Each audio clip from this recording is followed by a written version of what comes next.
Ladies and gentlemen, boomers and zoomers, welcome back. It feels so good to finally be able to say this. This is EGL One. This is Season 3. This is the upper bracket, and this is the main event. Of course, ZIZ going up against Punx Interactive Gaming tonight, brought to you by Dell and Intel, powered by Evetech. And the final match of the first round in the upper bracket determines who has to make that run. I think we have a small little interruption here, guys, as we seem to have a small technical error coming from George. I think he's got a little bit of an internet side, but I think I'm going to take over from him there and saying we've got a massive game coming up. ZIZ versus Punx. Of course, it is your boy Shakey. Finally this season, I am back. I'm on the mic. I'm ready to give you guys some solid action, as I'm pretty sure I can hand it back to George as he takes you guys into what is supposed to be an extremely exciting match tonight. Where did I kick out? I don't know what the hell happened there. It was like 2 seconds. 2 seconds. Oh, damn. But anyway, guys, this is, like I said, was saying, it is the upper bracket. It's the main event. This is the last match to determine who goes all the way through the lower bracket and who sticks through the top and gets that second chance to go all the way to the upper bracket semi-final. Now, ZIZ and Punx, no strangers to each other, and of course, like the same goes here, no stranger to Shakey yourself. Welcome to EGL One. I can actually say that now. You were in the podcast, obviously, but yeah, you are. You didn't mess up between then, and this is the main event now, so it's good. You know what? You said I didn't mess up, but we came pretty close with admin the other night. But we won't talk about finer details of how I got and my journey getting here. But extremely, again, and like I said in the podcast, extremely blessed to be here and excited to give good content to the South African masses, man. I can't tell you how excited I've been just to start getting back into it, man. And this is two amazing teams. And I've casted a few of their games before years ago as well when I started off. And the growth that I've seen from these teams have also been amazing. So I'm just excited to get hands-on with it, you know? But what do you think, dude? I mean, I haven't... ZIZ is, I think it's like a rebranding of a name. Yes, so this was Team Pingu that then last season went into Black Rabbit Gaming, then went into another team's name that I can't forget, but now they're playing under ZIZ. It's still the main core roster there, so guys are playing well through the previous matches that they've been doing, and hoping to make a long run here in EGL, because they sort of fell out a little bit before. They didn't place exactly where they wanted in Season 1. And Season 2, they dropped out a lot earlier than they expected as well. Although on the Punx side of Punx, really reformed team. Jace is back as the captain, but the rest of the eyes are new to the roster, although Astra has making a return, but now as a full-time part of the roster instead of their sub from last season. So yeah, we'll see how they get on for this. Of course, the winner of this, I believe, goes up against, it would be Sinister 5 in the next round. Could be wrong. That's going to be that. I mean, if it's up against Sinister 5, let me double check, dude. Man, if I was a team competing in the EGL, right, and I'm ready to start get the series going, all of us are like ready and excited, and we're all like keen for it. It's season 3, another opportunity. You get into upper bracket, bam, go up against Sin 5, dude. I would think that would be a boys. You know what? OG did it. We can do it. Lower bracket, we could shoot through all the way through to the bottom, and then go up top. We could definitely do it, but it's gonna be. I mean, dude, how would you feel if Sinister 5 was literally the first thing you see after opening that door? Well, I was wrong. It's Duck. Dude, but even then, Duck. Who has not queued up against a Duck stack at 2 o'clock in the morning playing Dota? They are still, even that being said, they are still a team that is quite interwoven into the Dota scene, if I could put it that much, even just in the pubs that people play from a day-to-day basis. So I think the same thing applies. That's also a very well-established team. So whoever wins this, I mean, you gotta fight for the top. You can't have it easy. No, never. You can't have it easy here. This is EGL One. This is what matters. This is the pinnacle of the South African scene, and you gotta hold it to that. You gotta keep going. So thank you, at least, that load shedding is gone and we can actually get underway with everything. Knock on wood, knock on a tree, go cut down on something like that.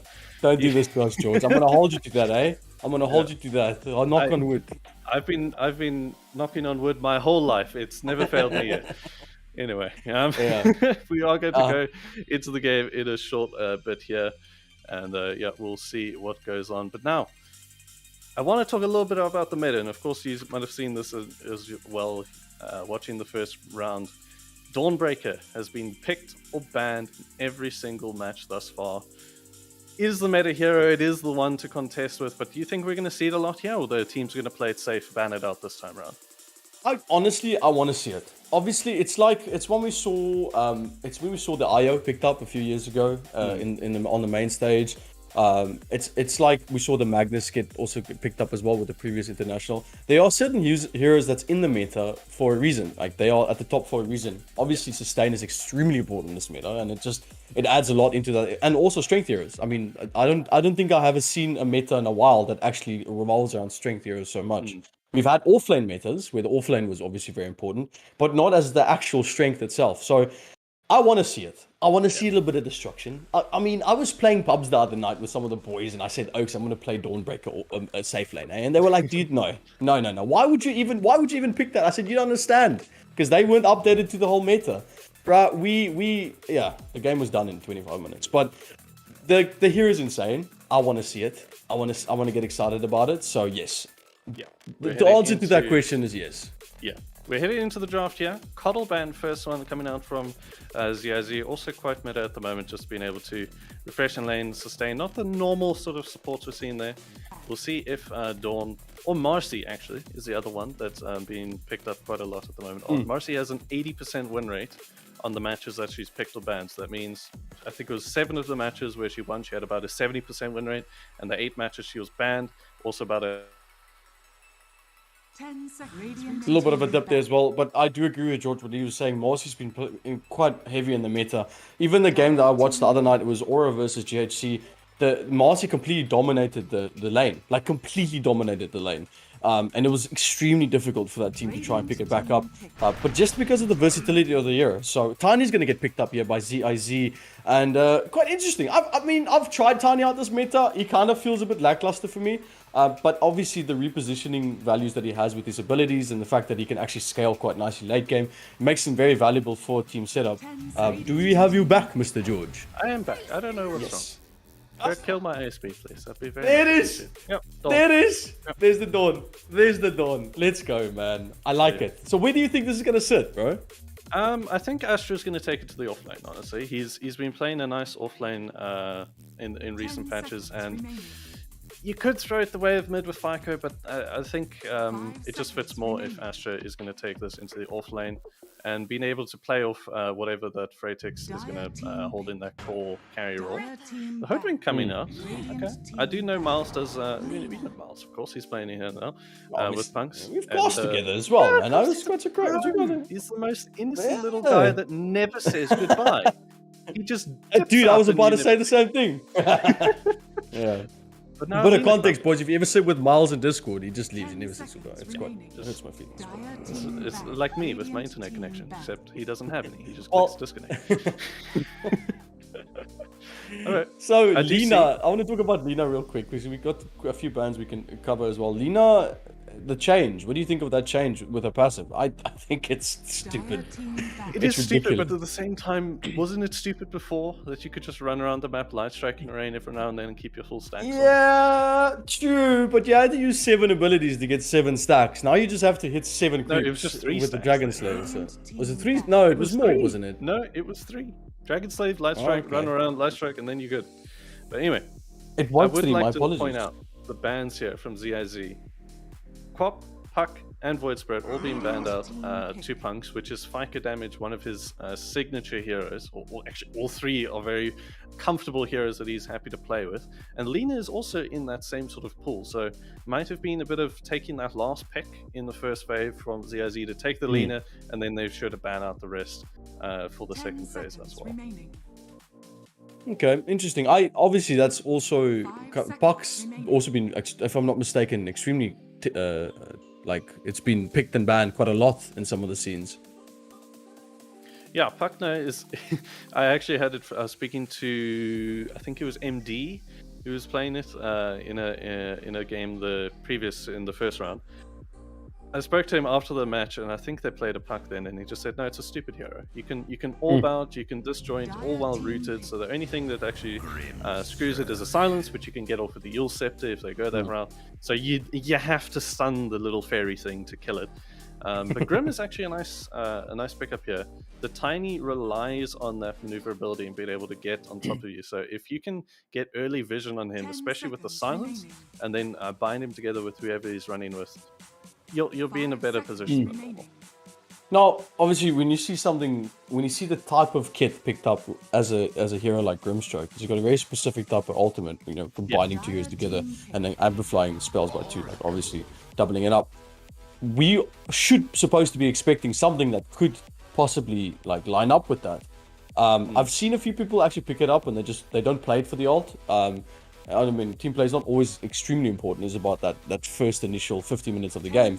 But what do you think? What do you think we can expect from Punx to maybe try and what's good in this meta to synergize with the Grimstroke right now? Well, they can take the Doom route here. Whether they play that pos 4 or pos 3 is a bit of an iffy one because they're sitting with the Grim and the Hoodwink, and then the Dawn, who would typically be on your pos 3. So they can go the Doom route, which has been picked up at the Riyadh Major as well, or the Riyadh Masters, sorry. And it does well against the Lina, the Tiny, and the Oracle, more importantly. Very easy here to play during the laning phase. You get just a tiny lead and you can snowball it with the Devour Midas build. On the top of my head, anything else? Is Marcy banned out? Marcy's not banned out yet. She's not. No, I think she's still contested. Double toss as well. That's the other thing you can not discount as well with the Grim. Oh, so it actually knocks out twice. Like, it does twice. Takes out twice heroes. Wow. Is that the so. same direction as well? So if, let's say like Yep. they're standing at different, and they both would come to the same direction of the initial toss. Yep. That's, It'd be that's like a bit the Kunka shot, essentially, pushing them both out. Oh. But the stun and Oh. then it's the landing stun out. Oh, That's cool. that's the other one. That could have been a Eastmost, pick ban there. I've seen a few South African teams picking up a lot of heroes that's very micro based. Like obviously, I think I saw the game that happened the other night. It was Snare and Not a Hero that was busy casting it, and a Beaston was picked up as well. And Not a Hero was making the point how annoying it is to try and combat the vision that Hawk can give of Beastmaster, and if you get shard, the stun that can come through from that as well is extremely frustrating. I think he said something like, it's annoying enough that this thing gives vision, but now this Hawk can stun you as well. So no, it's I think I'm going to agree with you on that one. But I'm excited to see, like you said, Doom might be picked up though. But would that be a mid Doom? No, it's an option, but again, we're just thinking of purely for the sake of the Grim ulti, whereas they have the Dawnbreaker. Okay, never mind. Throw my previous point out the window, because sure, you can't put Night Stalker not pos 3, right? You have to put Night Stalker as a pos 3. So then Momni Knight is going to have to go somewhere else. Not sure where. What do you like that name? Momni Knight. She is Momni Knight. Okay, I like that. I think that's good. That's good. I'm gonna stick to that one. Momni Knight. I haven't heard it. That's definitely, yeah, I agree with you. I mean, I have seen some people play it mid, but obviously everyone knows Night Stalker is extremely timing based. So yes, depending on when it's day and night time, as opposed to when you start moving around the scene, it also is extremely predictable for the enemy team to know when that mid is going to start roaming. So I agree with you on that. I think that's definitely going to be a 3. But that's exciting, George. We're going to see a pos 1 Dawnbreaker. Could be pos 2. You think? Let's see. Here's the thing. I like how Punx have drafted in this game. They left things open. At the same time, if we really want to go that far, we can have the Grim or the Hoodwink mid as well.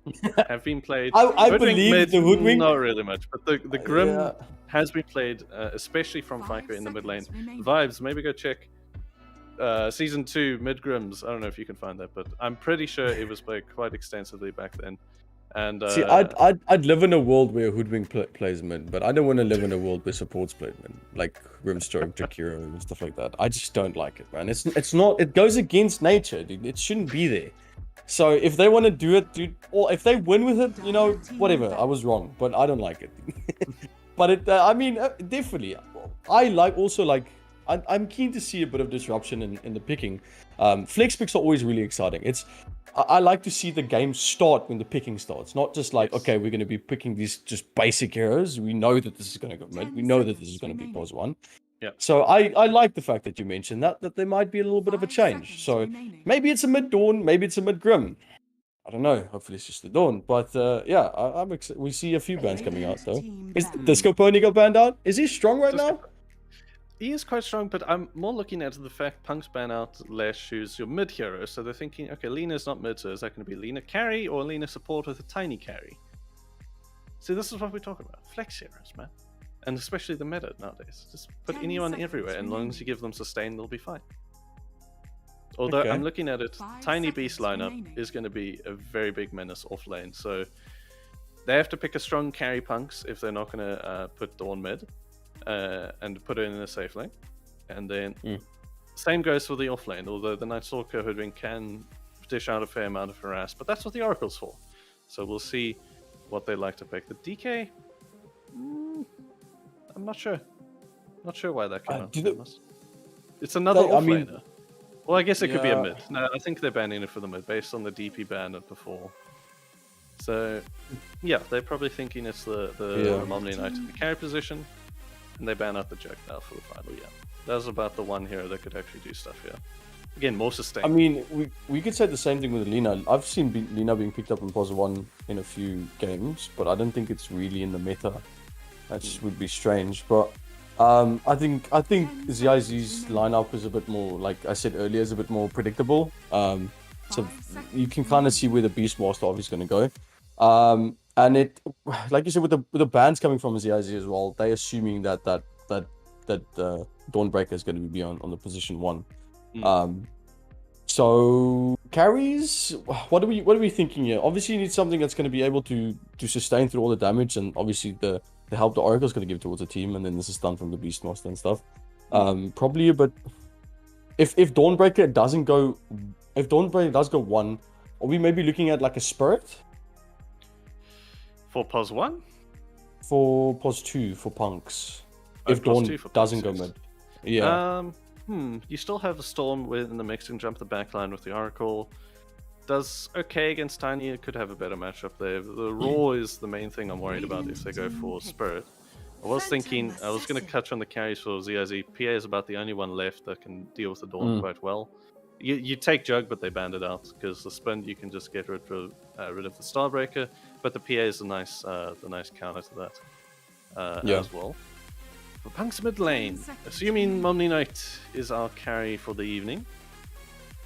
I don't know. I'm at a loss for words. I have to tap into my inner another hero. Void, so he's probably already predicting it, and then he's going to get it right as well. Sitting at home and couch just enjoying his day. And he's still Void's been banned.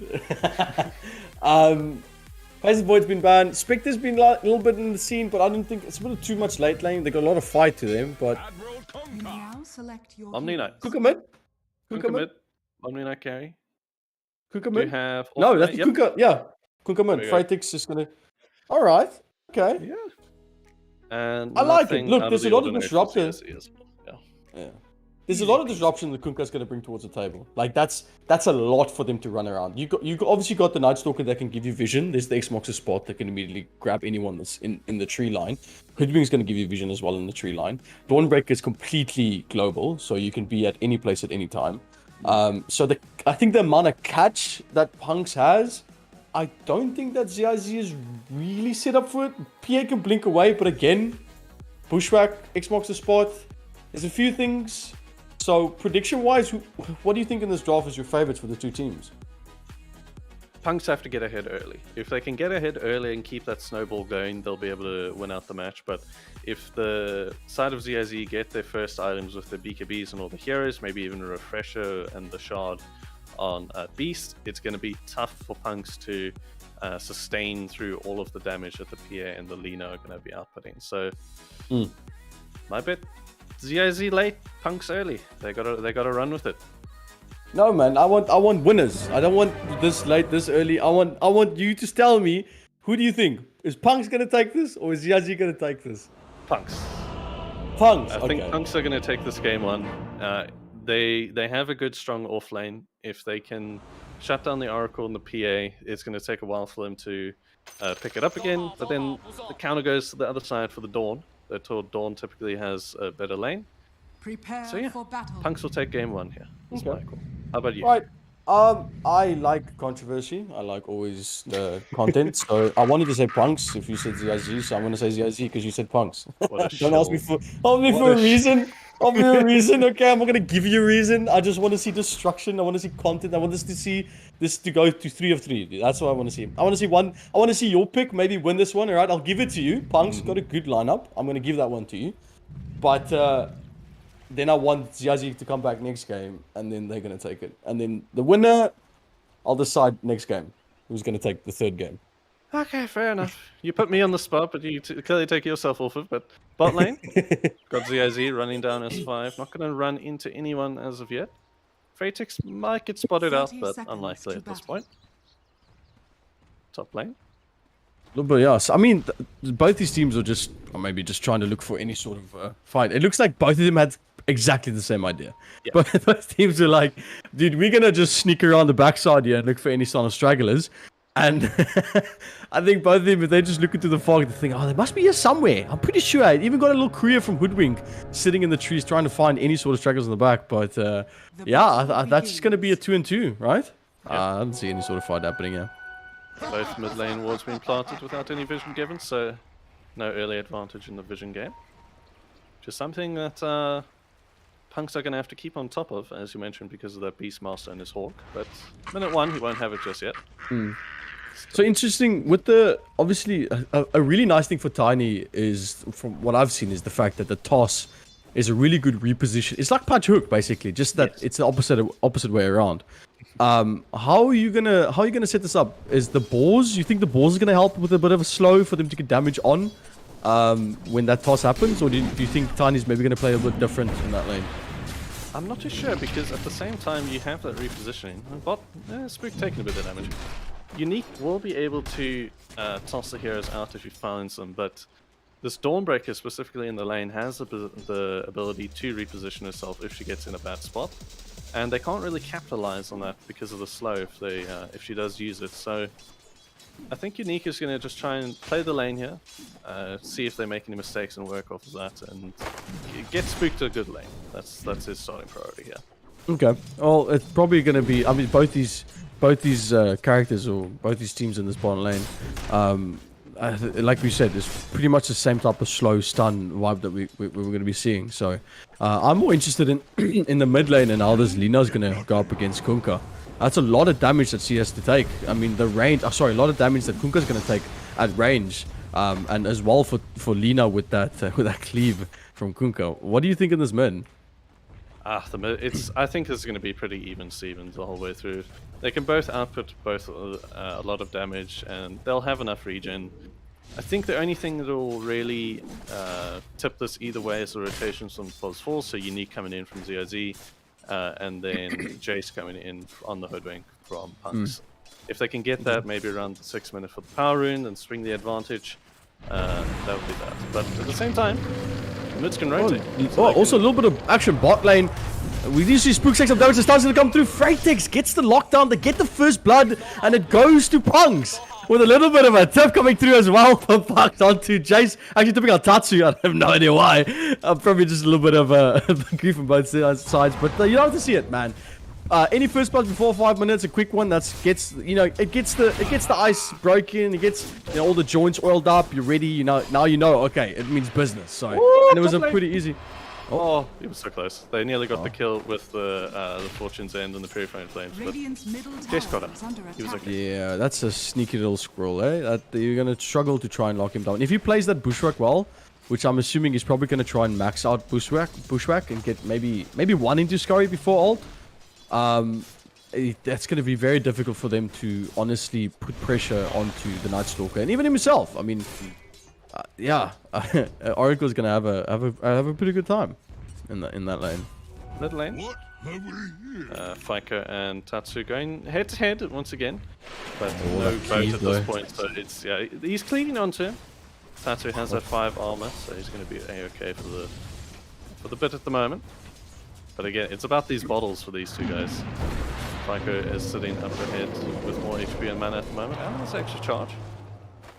So, oh man, just both of them clipping 1 tower damage. Second take about Tatsu's going to go for the Xbox to spot onto psychotic damage. And Tatsu, the right click is going to fly through. TP is going to get him in from the Tiny. Oh, and he barely misses out. Tiny's going to come in. Maybe a toss back. He doesn't have the mana. He's so close. No stick charges available. And Psycho's going to be able to maybe just possibly run away from this. As the tree toss come through, doesn't get connection. But Night Stalker dying top lane to the Purifying Flames combo. But the Bushwhack from Jace lands on 2. Right click's going to fly through. Regen just going to take some to the face. Jake trying to run away.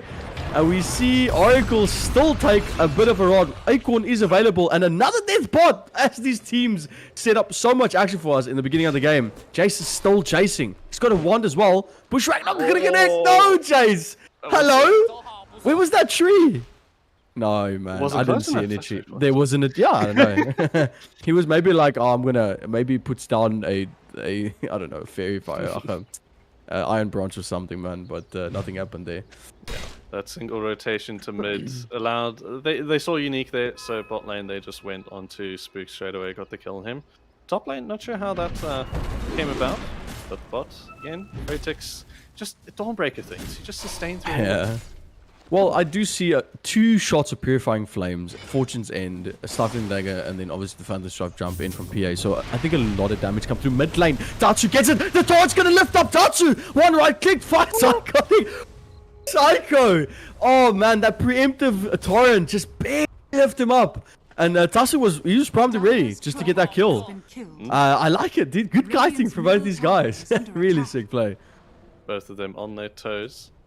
Did have to go back to base. Woo! Freitex, you gotta be careful. But Spook throwing out the axes didn't really clip him there. It was close. It was close.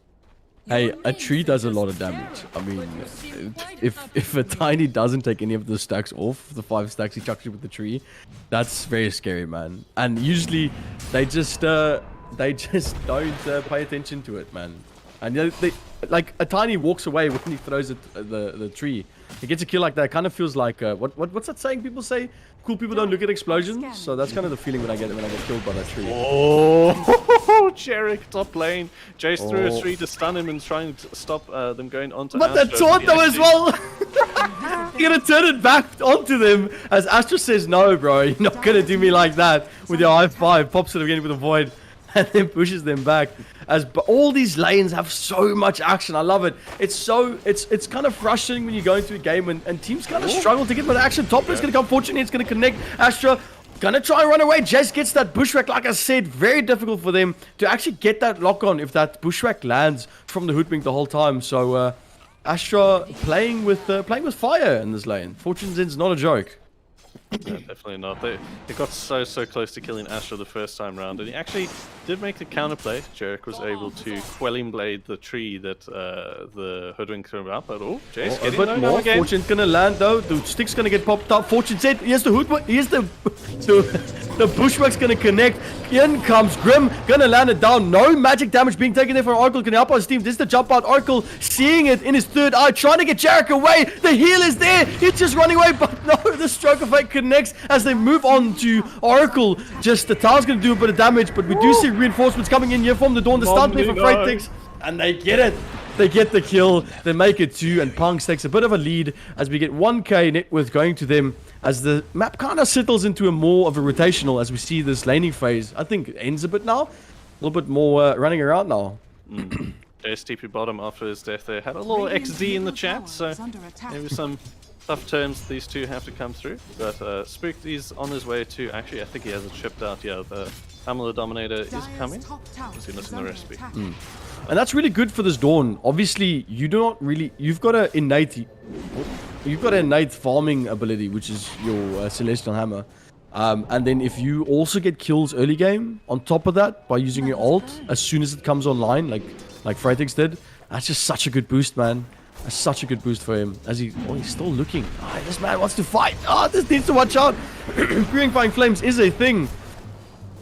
A little bit more. Here comes the boat on the backline. The stun's going to come through, but Jack does clean it up. The boat from Psycho... Did he go for Unique? I think he was going for Unique. I don't see anyone else in the area. No, but he's going to get...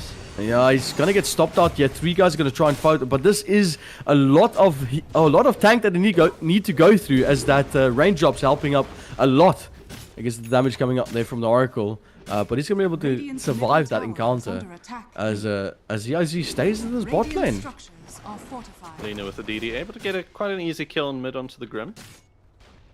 Nothing too special on that side of things. Now tell me, George, we're looking at this game, right? And so far, the pace from this Lina is looking really good. Like, obviously, she's not getting bad farm. Both Kunkka and hers sitting about the 53-51 last hit mark. But net worth-wise, Lina is a bit ahead of the Kunkka. Where do you think Kunkka stands in this engagement? Do you think he needs to, like he's doing right now, keep on fighting, or maybe step back a bit? I think they're baiting it out here to try and get something out of them, but I don't think they knew all of his, Dawnbreaker's going to come in. They do get a stun back on Unique. That's going to keep him busy as they kill off the Oracle, and Unique's going to go straight for the TP, but the taunt's going to connect onto Unique. He does get the avalanche off, but it's a bit too late as he tried to TP out, and you know what that means. 15 seconds from now, he's going to have to run to a lane. But Lina at least getting that mid tower before 10 minutes, which I think is that's a win. I mean, considering everything that's happening for the team right now in ZIZ, getting that mid tower is pretty good. Jace, what are you doing, Jace? This is not... he does have a little bit of support there from his team. He's going to get out the shop. She's going to go fly through Jarek on the back. No prediction there from Jace. Got to pick up the pace on that hoodwink. Bit of a swing and a miss there, but he'll be fine. He just ran into Jarek while they were both smoked up trying to farm. And mid lane, Psycho does have this invis rune. We'll see if he can do anything from it, but his farm is looking quite low at the moment. Not too far off Tatsu and the rest of the crew, but is the second, it's actually third problem. Never mind. So, Psycho is looking for Spook. He does have the Xbox spot. I was thinking pop target from Night Stalker. They're looking for the opportunity to get the fight. No ult on to the Oracle just yet. They do get the one stun there. You're going to keep flying out the axis. But guy next door is going to take some damage from the back. Ashley's going to get that one kill. Spook runs into the trees. And there's just a complete and utter pile on here from Punx as they take the second kill in that fight. One after the other. We're sitting 8-4. Double the kills on the leaderboard so far, and we haven't even gone into the second phase of this game. Again, the question stands what I asked you earlier. Where do you think, like obviously we said Kunka where he's supposed to be doing, but Lina now obviously taking that responsibility of maybe pushing out the lanes a bit more, making sure she gets that TP boots up. I think she just got it now, yeah. What's her next step? Keep farming? Same thing as Kunka, or do you think she maybe should start joining the fights a bit more now that she has the TP boots? She's got to join a little bit of the fights, not all of them. She's got to make the space for Jarek to be able to catch up here. Taking his farm doesn't help him, but I'm sure he's saying, "No, it's fine. Let's go get this kill on the Dawnbreaker." You have a smoke coming out from Punx, but that's in the bot lane. They're going to head over to Spooked and guy next door again. Well, Spook doesn't know anything that's going on. He might get spooked by this one. There's the torrent. Xbox's spot going to jump up. They do get a little bit of a save there. Silence immediately on the back as we see Astra going in. They get the stun on 3 or the lockdown, that is. But Spook gets one down as Psycho has to clean up that kill for his team. But that is second time around. They go into the bot lane. They know exactly what target they want. And it's hurting them. The guy next door doesn't have that false promise. He's got it now, obviously, after that fight. But that's two engagements in a row that they couldn't save anything. Yeah, Punx's objective here, pretty clear. Get onto a hero, use the X-Mark, use a stun and the silence from the Night Stalker, and you can get an easy peasy kill. Jace in the mid lane here is going to throw out the stun. Actually, wait, Tatsu, did you just pop on an Elu rune to try and dodge that and he did it? Yo, can we get a clip? Can someone clip that, please? My man is fired and ready. I think he had that lineup so prepped in his head. He was practicing that on bots probably for like at least an hour before this game, thinking to himself, you know, if I ever have the Elu bottle. Tatsu just went, yeah, hey, Unique, they X me. Watch this. If it didn't work, it still would have been pretty good. Eh? Attempts were there, and it actually worked this time. So props to Tatsu. That was a good one. I like to see a bit of skills get thrown out. Yeah, Kunka building into the armlet this game, so want to have a lot of damage early on. Will surely go into the BKB thereafter to be able to stay in the fights long, put out a bit more of his damage. Bot lane, Zizi moving forward here again. It's 4, but this time without PA. How important do you think is it for Punx to defend this bot tower? Braytek is on Jarek top. It's going to be quite close. He's talking his way. I think he thinks he's fine, yeah? Braytek's not to pursue this time. Can we say Jarek is the taunt master? Because he's been throwing out taunts and high fives, but I haven't seen anything. So my question was, do you think they should be defending this bot lane as they're clearly coming in? They're clearly going to do it. Yeah, it's going to have the X-Mark. The torrent is going to miss, but the roar is going to come out. The vision is there. It connects. Kuka gets tossed up in the air, the man's flying as Astro goes for the backline. Tatsu does get that false promise all from the Oracle, but is it going to be enough sustain? No, that's going to be a quick pop and a gone. As Unique takes another cleave to the face, and we see 3 drop down. Poor little Beastmaster Spooked, running away, trying to find it. As we see this little piggy chased after Astro there, getting the triple kill for his team as they clean it up yet another time on this bot lane. Well, the reason why I asked you if it was a good idea for them to defend this lane was maybe if they would trade objectives, but obviously I think I was wrong in that. Do you think that it was good for them? Obviously got the kills, but in a world where they didn't get kills, do you think that they maybe would have traded it for the mid tower? It's a good fight for them to take. If they keep up this mid tower, it's another point where they can have to TP in to take fights around where the Beast would surely be getting vision with the Hawk in their jungle. So it's a good point to defend for them to hold the map advantage, which is what they need. Because they don't want this PA to have her Battle Fury and going around the bot side of the map with the Ancients freely farming. So it's a good place to hold. So obviously, again, like, at what period of time does Punx need to start looking at taking away that mid? Because that's the only tier 1 that's left standing, and that, like you said, that gives them opportunity to still TP in mid and get closer to the fights when they start engaging. So that obviously would be the next objective for Punx to start pushing. Well, I don't like that side. Corny. They can take these fights without the towers, right? They can take the towers after the fact. They have the Night Stalker, especially now that it's nighttime. You see they are smoking up to try and go for a play here. Kunkka does show in mid just briefly, but he's got that armlet, and I think they're just going to go for the kill with the nighttime. Yeah, That's an Echo Saber finish, or they find Jarek. Oh, they find Jarek is in trouble. Dude, the stun and silence from Astra with no, man. That is a violation. Punks, that is you can't do that. You can't have an AoE silence and then on top of that have an ink and then and then have the ink swell on top of that, and then the lineup there from the sharpshooter from Jace. Like that's a violation, man. And now they're gonna move top lane, obviously seeing this pushing from Tiny. They don't have the PA. They know there's no core farming. As they see the ult gonna come through here from Asher as he pushes onto the bushwhack's gonna land this time. He gets the acorn for the slow. The right click, the Echo Saber. It does the damage as they land yet another. And Asher sitting on an unstoppable spree for Punx in this first game. And your prediction looks sound, George. I don't want to give it the caster curse, but they're looking strong. Not a who. Anyway. What? hey. Can we get hashtag cancel? Come on. Oh, no. You can't park there, sir. Clearly, this is Punx's parking spot. My God. Can we get a prediction to ask when it will get tiresome for you to say that? Is it going to be after the 4th time? My favorite joke. You're going to keep saying, you can't park here, sir? My name is Corny. Okay. I live for the memes. I live for the memes? Yeah. Okay. No, but Punk's doing very well here. They, like I said, it's almost as if I predicted it. They needed to snowball off of that early advantage. That first nighttime, they were able to get a few kills on the top side of the map, and now Spook sort of feels he's in this position where, okay, I've got to defend, but I also need items, but I gotta defend so I can farm my items. What do I do? And, he's just a sacrificial lamb at this point, because the Lina and the PA at the end of the day are going to be the ones doing the damage. Lina has TP to the top lane here. I think she has her BKB on the Korea. She does. So this is the time for the ZIZ to play. They do have a smoke, and I do see that Tatsu's going to use that on Unique. And we do see a 4-man pushing. Obviously, they have the information that they were just there. Yeah. But that was vision. That vision just showed. Didn't that vision just show the smoke? Yeah. Completely showed it. Oh no, the tips as well from Ash. Oh no, that was for his own team. I don't know. Maybe he's tipping him to say, dude, that was a pog ward that you just put down there. We do see a smoke broke there on the support, but surely that's the job of the support. Break the smoke, little bit of collateral. It's not going to be too much. He takes down one, and that's not going to be anyone taken out. If it's going to be a little bit different, if it was maybe the Dawn that was going to take it out there, but a good job there from both supports to try and break that line before they get too far into the jungle.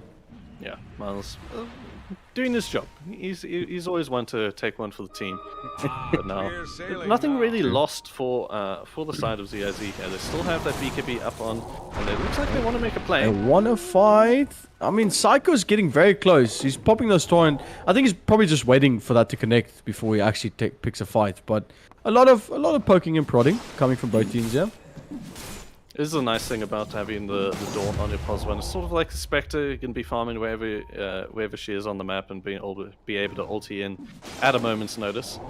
Extra bit of added bonus that it does have that nice heal to be able to save if you want to turn a fight around. And Tatsu looking to take this top tier. I see a Desolator being built here on Freitix, and then he's got a BKB queued up as well. What do you think is better on that Dawn? Getting the shard first or getting BKB first? Is it dependent on the game, or is it dependent on what you want out of the hero in a fight? I think getting the BKB is nice because she is a little bit of a peek there. Another support going down. We've seen this before. It was old news, dude. Grim just died in their triangle. They just returned the favor, picked off the Oracle. What's new? What's new? Important things. I want to talk about, statistics. Before I say anything unique, they're gonna take a one. Avalon's gonna get there. Lockdown 1. They do get the silence off, and Psycho says no. I'm gonna turn around and get the cleave. Yeah, she did have the knight popped here from Astra. Doesn't have blink, so he can't really jump straight onto Spook here, and it was actually Jarek that he went onto and he got out. But no, he seems okay. But back again to the shard debacle, right? Shard versus BKB. Shard versus BKB. Both does the same thing, one's just longer. And again, I get interrupted by a fight, but I like it. Light Strike's going to land, but they do get the save this time from Oracle. The Force Bomb's going to connect, though. They do get the silence up as well as they get the kill onto one. They move for more. But the backline gets destroyed by Unique. They do finally get the jump, and Psycho takes a psychotic amount of damage from Jerix as the axes come through from Spook, and they land a kill, and they turn it around. ZIZ, can I get a yes, please, in chat? Because that was a good play. They are all dead, Jerix. 3 of them are dead, but yeah. They were able to turn that fight perfectly. They saw the Dawn ult coming in. They immediately got out of the range. Maybe it was a missed call for him to ulti in, something like that. We did see Astra say sorry. And yeah, ZIZ be able to just completely obliterate the Hoodwink. Let's say that for one moment. The crit, well, I don't think it was a crit, but Tiny with the Avalanche easily killed him off. And then it was just a free fight from there, not having that to save. Yeah. And obviously it's a big power spike for the Tiny to get that blink up as quickly as possible. And when it's up, oh man, it's Christmas. It's Christmas. That beautiful like toss, the avalanche combo, always nice, man. Always nice. So again, do I try and bring this conversation back up and expect to be a fight happening again, bring or it back when the game is subdued, which it actually looks to be? Because then as soon as we see, I've been betting on subdued, and then it isn't. Okay, it looks like my frame of mind just isn't there. So I'm gonna ask the question quickly again, George. Which is it? BKB or Shard? Please, quick answer. Well, here's the thing. I was very indecisive, so I was going to just give you a reason for either one. But now Fretex has queued up the Shard instead of the BKB. So Shard first. Always a better item. It's cheaper, gives you the same thing. Okay. Taking the cheap route. Alright, I'm not a hero, okay? As much as I like to pretend to be in these games, I'm just not. Well, you have to be in the ear of Dawnbreaker then, because I just see her stopping that queue up and they're actually queuing up the Shard now, so... Yep. Yeah, good prediction. Or you might have seen it happen and then we're just... Okay.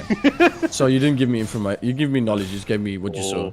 Tatsu, Shadowblade. They don't see it. Does he? No, Tatsu. He does get the one stun down. Here comes the blade out. They do get the avalanche start. This is the roll out from Spooked as they get another one. That's cool guard. All the TP is gonna fly through now. Jay's still in the trees. He does have the TP available, but that's a big pickup. I mean, he almost didn't get it. He kind of flustered there. I think ZIZ missed the sync. I think they wanted to throw that too. My word.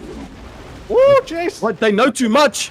Wait, what? No, he wasn't in vision there. Oh, it's the Hawk. Yeah. It's the Hawk. Okay. I was like, oh boys, no, you know too much, man. You can't just throw your axes into trees expecting there to be people. Oh, bot lane Tatsu spots out Astra.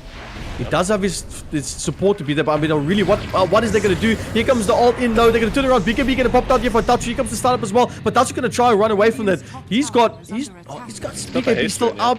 Yeah, he's fine. He's fine. I mean, he was. Did they get the void? Astra. Silvers. Nah, not Silvers, Shadowblade. Okay, so he does get the chase around. I mean, that's what makes Nina nice. You get your stacks, you get in. You don't really get a kill sometimes, and you get out quickly, efficiently. So BKB does get popped for that, so it's gonna hurt the pocket of ZIZ a little bit. Did I see a smoke? Yes, you did. I did. Was that mid? Punx, 3 of them smoked up, wasn't in vision, so they are A-okay for this one. They're Jumping from Astra. Yeah. Oh, but he's going to back away immediately. A little bit of a peek here and there. Here comes the back in line. They do get a torrent up, but there's a little bit of a negation. But the jump out there immediately from Jarek. It does look like Psycho once more, but he gets chopped out by Spook. The BKB is going to time down. He can't even actually use it, but here comes the lockdown. The 2 of them is going to get connected. They do get the stun. The save there from the backline. Toucher gets the kill. They kill off the Psycho, man. And are they going to look for more? They get the slow onto the back, but the ghost set the play. Do they have avalanche at all? Oh, the stun, it misses. Oh no, the miss. Miles, you cheeky man. Oh, that start of the fight, I was absolutely sweating for Jarek. He had his BKB on the courier. It was flying out from base, and I could see he didn't really want to go in case he gets stunned up and killed. But fights ended up all of them. And yeah, they can head into Rosh now, take the first Rosh of the game. That's kind of like late considering when they started rotating in the lanes happening. You know, I think we saw our first rotation in about 8-9 minutes. We're sitting at 25-minute Rosh. Possibly, do you think Punx slipped up there? Maybe should have looked for Rosh a bit earlier. I think they were playing the advantage they had, which was being able to take a fight and take these pickoffs that Astra and the Grim were able to find. So they could have headed into the Rosh, but it would have been a bit of an iffy fight, especially with all of the Hawk vision that the Beastmaster has been given. So could have ended badly. I think they chose the right action, but they just lost the fights thereafter. Consider this: that fight up there top where they lost 3. If they had won that, they'd easily have gone to Roche and then gone True. up to high ground as well. True.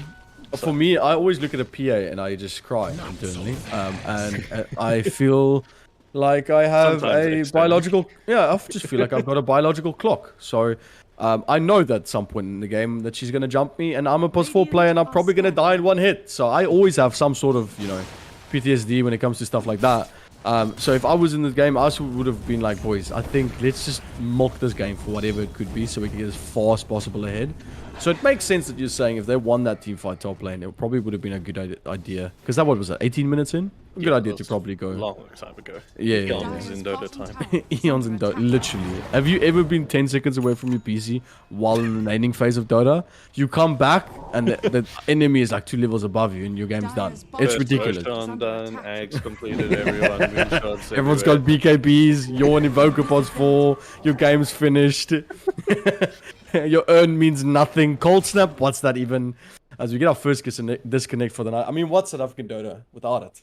Am I right? I mean, everyone has pauses, but we've sort of memed it as our own thing. But let's see, Miles, a little bit of disconnect, he'll be back. I'll tell you when he's back. Miles is playing the Grim, correct? Correct, yes. All right, and his name is whole lot of red. Whole lot of red. Yeah. Okay. Yep. Okay. That's his name.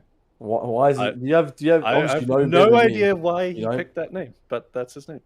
I mean, Miles is a better name, in my opinion. As it like a if I hear Miles, I think of Miles Morales. Come on. Well, like Anna, what's his surname? I forget.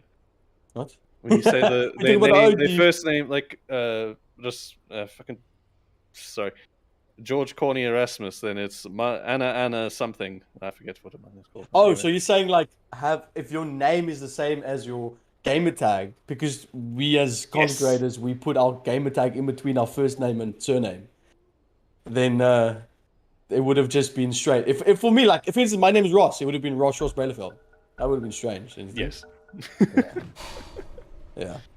Yeah, we would have definitely been straight. And we're back. We're back, folks. It's quick, eh? Usually it's 5 minutes. Yo, you can take a smoke. Tell wifey to make a cup of coffee. But no, it seems that we're back in the game. That's it. My man's a lurker. And sorry guys, I'm gonna pick that up as we see. But yeah, I mean, this man's a lurker, dude. Tatsu's is chilling on like a quarter amount of mana, and this man's popping out. He's got silvers up already, and he's flying around that front line there in between the tier 2 and tier 3 towers, looking for kills at any single moment. So this game has really turned around into the side of Punx half of the map. And just a while ago, we were seeing the kills stack up for Punx. I wanted to ask you earlier, George, before I try and sound like I know anything about Dota, we've got some action. As Astra jumps in straight for the backline, the 4-staff, big play, and a little bit of a whiff from Freitix. Possibly could have waited, but Tatsu is invis. They do have the opportunity. We do see Unique up and ready. He does have the tree, and the Xbox spot's going to land. He does get the taunt's going to connect, but the ball's going to try and just push them back a little bit more and out of the danger, as that ball does give a load of damage, load of vision. Sorry. So, Unique still looking for opportunity. Blink is primed as ready. Oh, these guys are chasing. Astra, TP's out. Avalanche going to connect on one. That is Miles. Going to take a bit of damage. Going to go down to the Purifying Flames. Guy next door. And I think guy next door is Mikasa, right? Isn't his, I think his username was Mikasa or something? Yes, I believe so. Yeah. Guys, please put your username the same, please. Yes, it is Mikasa. Mikasa? Yeah. So... And cool, as the tier 2. So my obvious question was like, I wanted to say early on, I believe in a game where everything is possible, and I wanted to say, you know, what should ZIZ do? Just the jump in, he's gonna get popped back there by the X mark. Little bit of a save, but Mikasa, your reaction time is on point, my guy. Solidly on point. I mean, this guy popped out that Fate's Edict so quickly. Another Xbox the spot lands. He gets the torrent combo, but again the Fate's Edict from Mikasa helps him out to not take any damage from that combo, as they constantly try and push these racks, and they get that very important melee racks down for the count, and that is the mid racks done. That is, dude, this is Dota. Come on. Jace and Jason the Nice Super have been pushing the top and bot lane, so they did get a bit of damage out there. But again, they've lost a whole lane of racks here, and still have to take a fight against a fully equipped ZIZ here. Jarek being the raid boss, 20 seconds left on that Aegis. Gotta be careful. At the same time, he knows he's still good. ZIZ backing out after the melee. So they're gonna take this. I think they're just gonna chill here. Maybe look for a turnaround fight if they can get some vision on the balls from Punx coming out. Yeah, I mean, yeah, I don't know. Ooh, 2 smokes, both teams ready for the fight. One up high ground, one low ground. Jumping gonna come immediately from the PA. Both BKBs popped up as we tease the jump from Astra on the backline as well. That's gonna force their back. Sharpshooter's gonna connect on the back, but the fight eating is just a bit too much. They get the both ends, gonna connect onto the Oracle. That is their support done. Tatsu, he gets the straight shot. Oh, he does get it locked down. The pushback couldn't do anything as we do see Astra trying to fight it off, but the jump in immediately from Jarek just fends off the attack. That's the onslaught from Punx. The buyback's gonna come through as well from the back, and oh my word, it is a complete bloodbath as Tatsu gets the double, and it was a cluster of emotions going through that team fight, and they take them down yet again. There's another fight. Buyback though from the Oracle from Mikasa, but doesn't really matter. Oh, they want blood. I love it. Astra there was actually dying because of the boat buff. It finally ran out and he just died as he was actually out and free to scot-free, as they say. Pushback, the next note stun. with the torrent. That's beautiful. Up in the air. Command without Drax. Oh, it does get out. Does get the. Oh, does it get the TP? Oh, it's a little bit more. Does get out before the stun comes through and the lockdown. Jace pops out the voice lines just to say, hey guys, I think I'm a little bit better than you. So, yeah, they're going to reset, but that's George. Corny, my guy. Sorry, I gotta take that is. We need that as a voice line or an emote of some sort. Someone clip it. Let's make it a thing. So, Corny, my guy, dude. Yes. We're looking at this game, right? Top lane's gone, mid lane's gone. I wanted to say for ZIZ, but it's for Punx. Believe it or not, it is happening before our eyes. What are we supposed to see differently from Punx right now? They looked so good the first 20 minutes, and yet... Here's the thing I'm looking at, is ever since Dawn has picked up this Desolator, she hasn't gotten a single charge on it. Or maybe that's an observer bug, I'm not sure. But from the looks of it, she hasn't gotten a single charge out of that Desolator, so... All it means, they're not winning these fights. They got to take these fights and somehow win them. Whether that means jumping Mikasa on the backline first, not getting caught by Tatsu from a Shadow Blade. They got to do something. Because at the moment, Jarek is just jumping forward, committing their BKBs, committing everything quite early, as you'll see here. In probably a second if he doesn't get taken out himself. Oh, he does look good, but there's a fan blades coming from Jarek. The ult gonna pop off for Asta. He's gonna look for the backup, but the avalanche from Unique says no, denied. Jana, denied.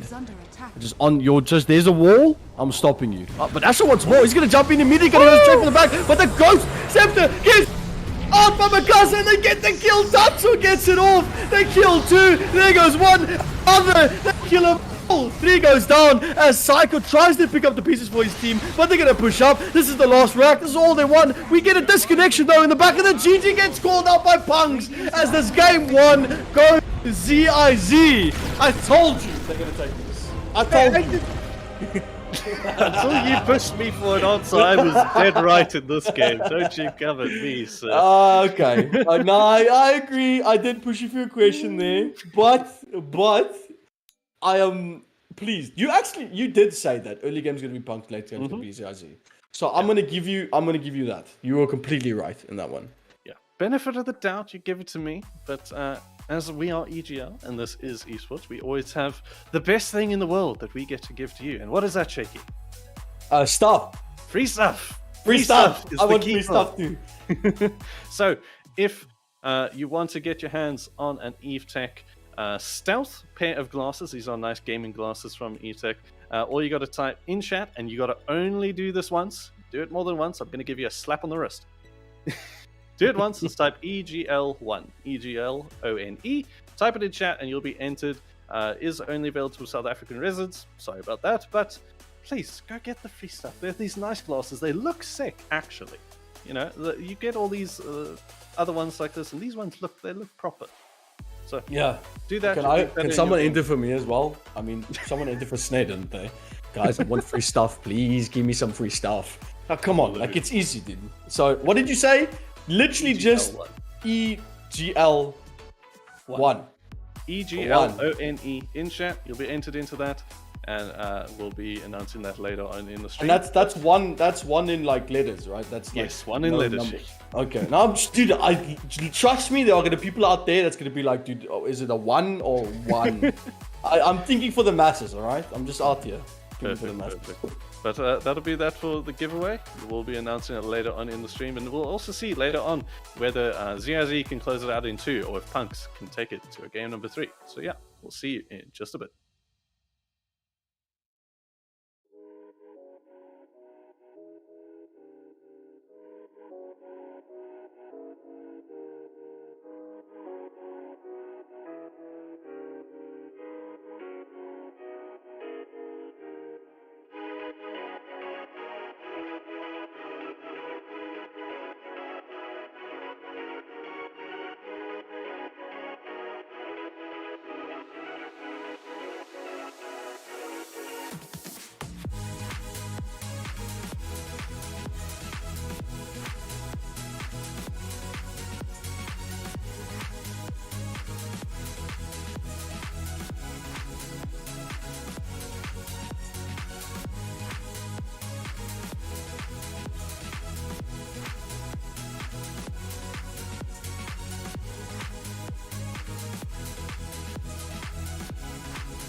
Ladies and gentlemen, boomers and zoomers, this is game 2 of ZIZ versus Punx. Hopefully I don't cut out in the middle of this one once again, but it was an exciting game number 1, and yeah, I was right in the end of the day, even though Shakey pushed me to an answer. I'm gonna hold it again. I didn't push you to speak. You spoke for yourself. You spoke for yourself, Corny. You made that commitment, Gun okay? to the side of my head over here, you can't see anyway. Hey, I don't... Potch is not my place, man. It's not my place. No, it's Too not many mine potholes. either. Bottles But thrown. yeah. But anyway, this is the day of EGL, and this Second is the game? Yeah, game 2. Second Here's the game. thing I like about game 2s, and don't like, because you have the opportunity for one team to completely wipe the floor and go 2-0, but then at the same time you want a game 3. So then, which side of the wall do you jump over so that you can get the second? I don't know. I don't know, dude. I honestly want to see... Again, so I said earlier with the first game, we were always talking about predictions and stuff, and I was saying how amazing it would be if we could have, you know, one prediction. I'd say ZIZ would win, or actually Punx would probably take it late game. Or I said that you wanted him to win first game, and then I said second game that would be up to ZIZ. Now it's a switcheroo, right? So I'm going to continue my ways on sitting on the wire, as we could directly translate that Afrikaans saying. And I need Punx to win this, right? If they don't win this, then it's a boring 2-0. And who wants a boring 2-0? It's Like, not a yeah, it's boring clout. 2-0, it's a show No! of dominance. It's the, Who wants didn't a show have of some dominance? 5 go 3-0 last season in the grand finals, and it was just boring. It was a masterclass. You got to see a piece of art. No! You know what's a show of dominance? You know what's a show of dominance? When a team loses the first game and then turns out and wins 2 in a row. That, my friend, is a show of dominance. Not we win you guys 2-0. No, I don't believe that. I want this to go to Punx so that they can go 2-1. Oh, fair enough. Right? Well, Dominance. Punx banned out their own Dawnbreaker. Let's start with that. So, continuing the tradition. Why did I go? I don't know what that was. Dawnbreaker still touched in every single game thus far. This time it's going to be banned out from Punx, so we're not going to have a Dawn game. We'll see if we might have a Marcy game or not. That was actually untouched last game, weirdly enough. So that's the first time that... Actually, not the first time. Second time that's happened so far this season. And Why have we been seeing so many pos 1 natures, George? What's been going on there? Why don't I like it? I don't know. I don't know. Anyway, I'll be frank, I don't know. wait, is that it? Okay. It's a Tiny. Yeah. That's a switcheroo. Tiny was on ZIZ, and now we see... the Unique was playing it last time around, yeah. I think one of the supports was like, yo, boys, that was rough, eh? That was rough. I need to do that to them. Pick it up myself. I need to do that to them. We can't let them get away with that. So, normal pick. Nothing too crazy. Ooh, okay. This was the one That's thing not I a was min. looking at. This has been so prevalent at the Riyadh Masters. Zeus has just been one of these controlling heroes. You can blow people up cross map. Yeah, it's just good. The change to make the heavenly jump his basic ability. Some people don't like it. I still prefer the static field, but it does give you an advantage that you can get out of danger if you need. If they jump you, if you're quick enough, you can get away. And it helps, especially against a hero like Tiny. Although Tiny with the avalanche, iffy, but still applies. And Bat Rider, very nice hero. It's always been something that's always been picked up in the pro scene just because of what it offers. It's just a really fun hero to play. But I want to touch quickly on that, just because you said we've been seeing it picked up a lot, and I hate it. It's so good on support. And what's the percentage on the shard again? It's 9% of max health, isn't it? 9%, something like that. 9%, eh? That's a lot. That's a lot. Especially if you're playing something tanky like a Tiny late game or Centaur and stuff. That's a lot of damage that gets taken off their health. Yeah. So I definitely like it, and I see why it gets picked up a lot. And obviously the shard, like you said, gives something that he didn't have, and that's mobility. So what? Are they playing the same? Are they choosing the same draft of ZIZ? Invert the draft. What? What are we going to see next? An Oracle? I mean, what's going on here? If they do, I wouldn't be surprised. I've been on the receiving end of XD doing that to me, and it wasn't fun. But I want to point out this Bat Rider with the combo of the Zeus. if my memory serves me correct, and most of the time it does, Tatsu likes playing this Batrider in the mid lane. So I think this will be a +4, +5 Zeus here. So we might see then, who would it be? It would be Unique picking it up and taking it to that off lane. So a bit of a different dominance this time round. 5 seconds remaining. Yeah, I'm keen for them to. Oh, Puck gets banned out again. I think Punx banned out Puck. Can I say my sonny say sal 7 seconds out sleep? Thank you. I said that right. Yo, my bro, what is going on with my English? Puck got banned out. There goes my voice. Whatever. Puck banned out. George, can you take it away, please? Sorry, I'm dead after that one.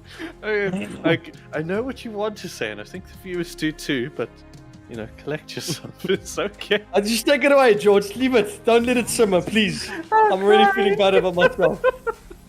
Don't let it simmer, George. You're making a moment of... You know what? I'll take it over, right? Because you report your internet the whole time. Anyway, I won't throw flames. So we're gonna go into the next ban as we see Quap get banned out, and actually Mars as well. Mars being very annoying to go up against in the positive. Can you stop letting it simmer, please, George? It's over, okay? It's done. It doesn't need to be more. Come. All right. Oh, you Don't got do it this? again, please. Otherwise I'll lose it. I can't promise anything. Yo, I haven't seen an Ogre in a while, eh? Or is it just me? It's just you. Yo, George. Okay, you know what? Can we production? Can we meet George, please? Okay, let me discuss quickly what I think about this lineup. I love the fact that they've got so much stun. Zeus, I think Zeus is probably going to be on support. Ogre Magi as a meme has been picked up on mid, but I haven't really seen it picked up mid a lot, so that's probably going to be a support as well. And then Batride has been primarily played on mid just because of your fact that you can get your lasso much quicker on the lane. Obviously, it's just your experience gain in that lane is just way better. So if you can get your, I see what usually they go boots of travel and then blink on the bat just to try and get that lasso immediately on the back line. Can you stop? Why? You were saying. Oh, what is happening? You were saying. No. What was the other? What's next? What was the other one? Is it PA? No. PA was lost. Who was it? Lena. But Lena was picked. It was Lena. No, if Lena gets picked now, I'm walking away. Punks, I'm gonna call you guys copycats, right? And then I want ZIZ to take it this 2-0. Yes, I'm going against what I'm saying, but like you can't do this. I think they're going, you know what? We were supposed to win that game, but ZIZ's lineup was just too strong. We're just gonna mimic them. So, ZIZ, ban out Lena and PA, and you guys are sorted, boys. Okay. That's very fine. close. That's fine. A lot of magical So, damage. what do you... A lot of physical damage here. Does well against the heroes, although if it is the bat mid, he might struggle a bit if back gets a bit of a lead. Because personally, if I play Batrider against a Shadow Fiend, it's just a free lane. But again, it's FICO damage on the asset. Assuming, God forbid that it's not a Shadow Fiend mid. But yeah, we'll see what they opt to think. I think they wanted to take their mid laner here before ZIZ were able to ban all of them out again. They didn't ban SF last time around. But at still point they banned the Puck and the Quap at the end of the day. I like that. I like that a lot. I like Punch. I'm just boys, you're looking at my man. Play a lot of Punch, boys. Play a lot of Punch. The guy's really fun. Okay, I've been through the grovel of Punch. Right, the days when he just wasn't good, still played him, and I like seeing it. It's adds something different. It's like Tiny, man. Like we said earlier, it's the repositioning of the hook. It's just so fun to watch. It's like hitting an arrow at max range. So satisfying. Hitting a hook at max range when it does that little jump. You know, that look just satisfying as well. So, good. What do you think is a good pos 1 for Punx to be picking up against this lineup of ZIZ? Oh, for Punx, Jug. They got to take Jug here. If they take anyone else, you're gonna have to completely rely on your BKB timing to be able to fight, because you have a Zeus, you have a Batrider, you have an Ogre.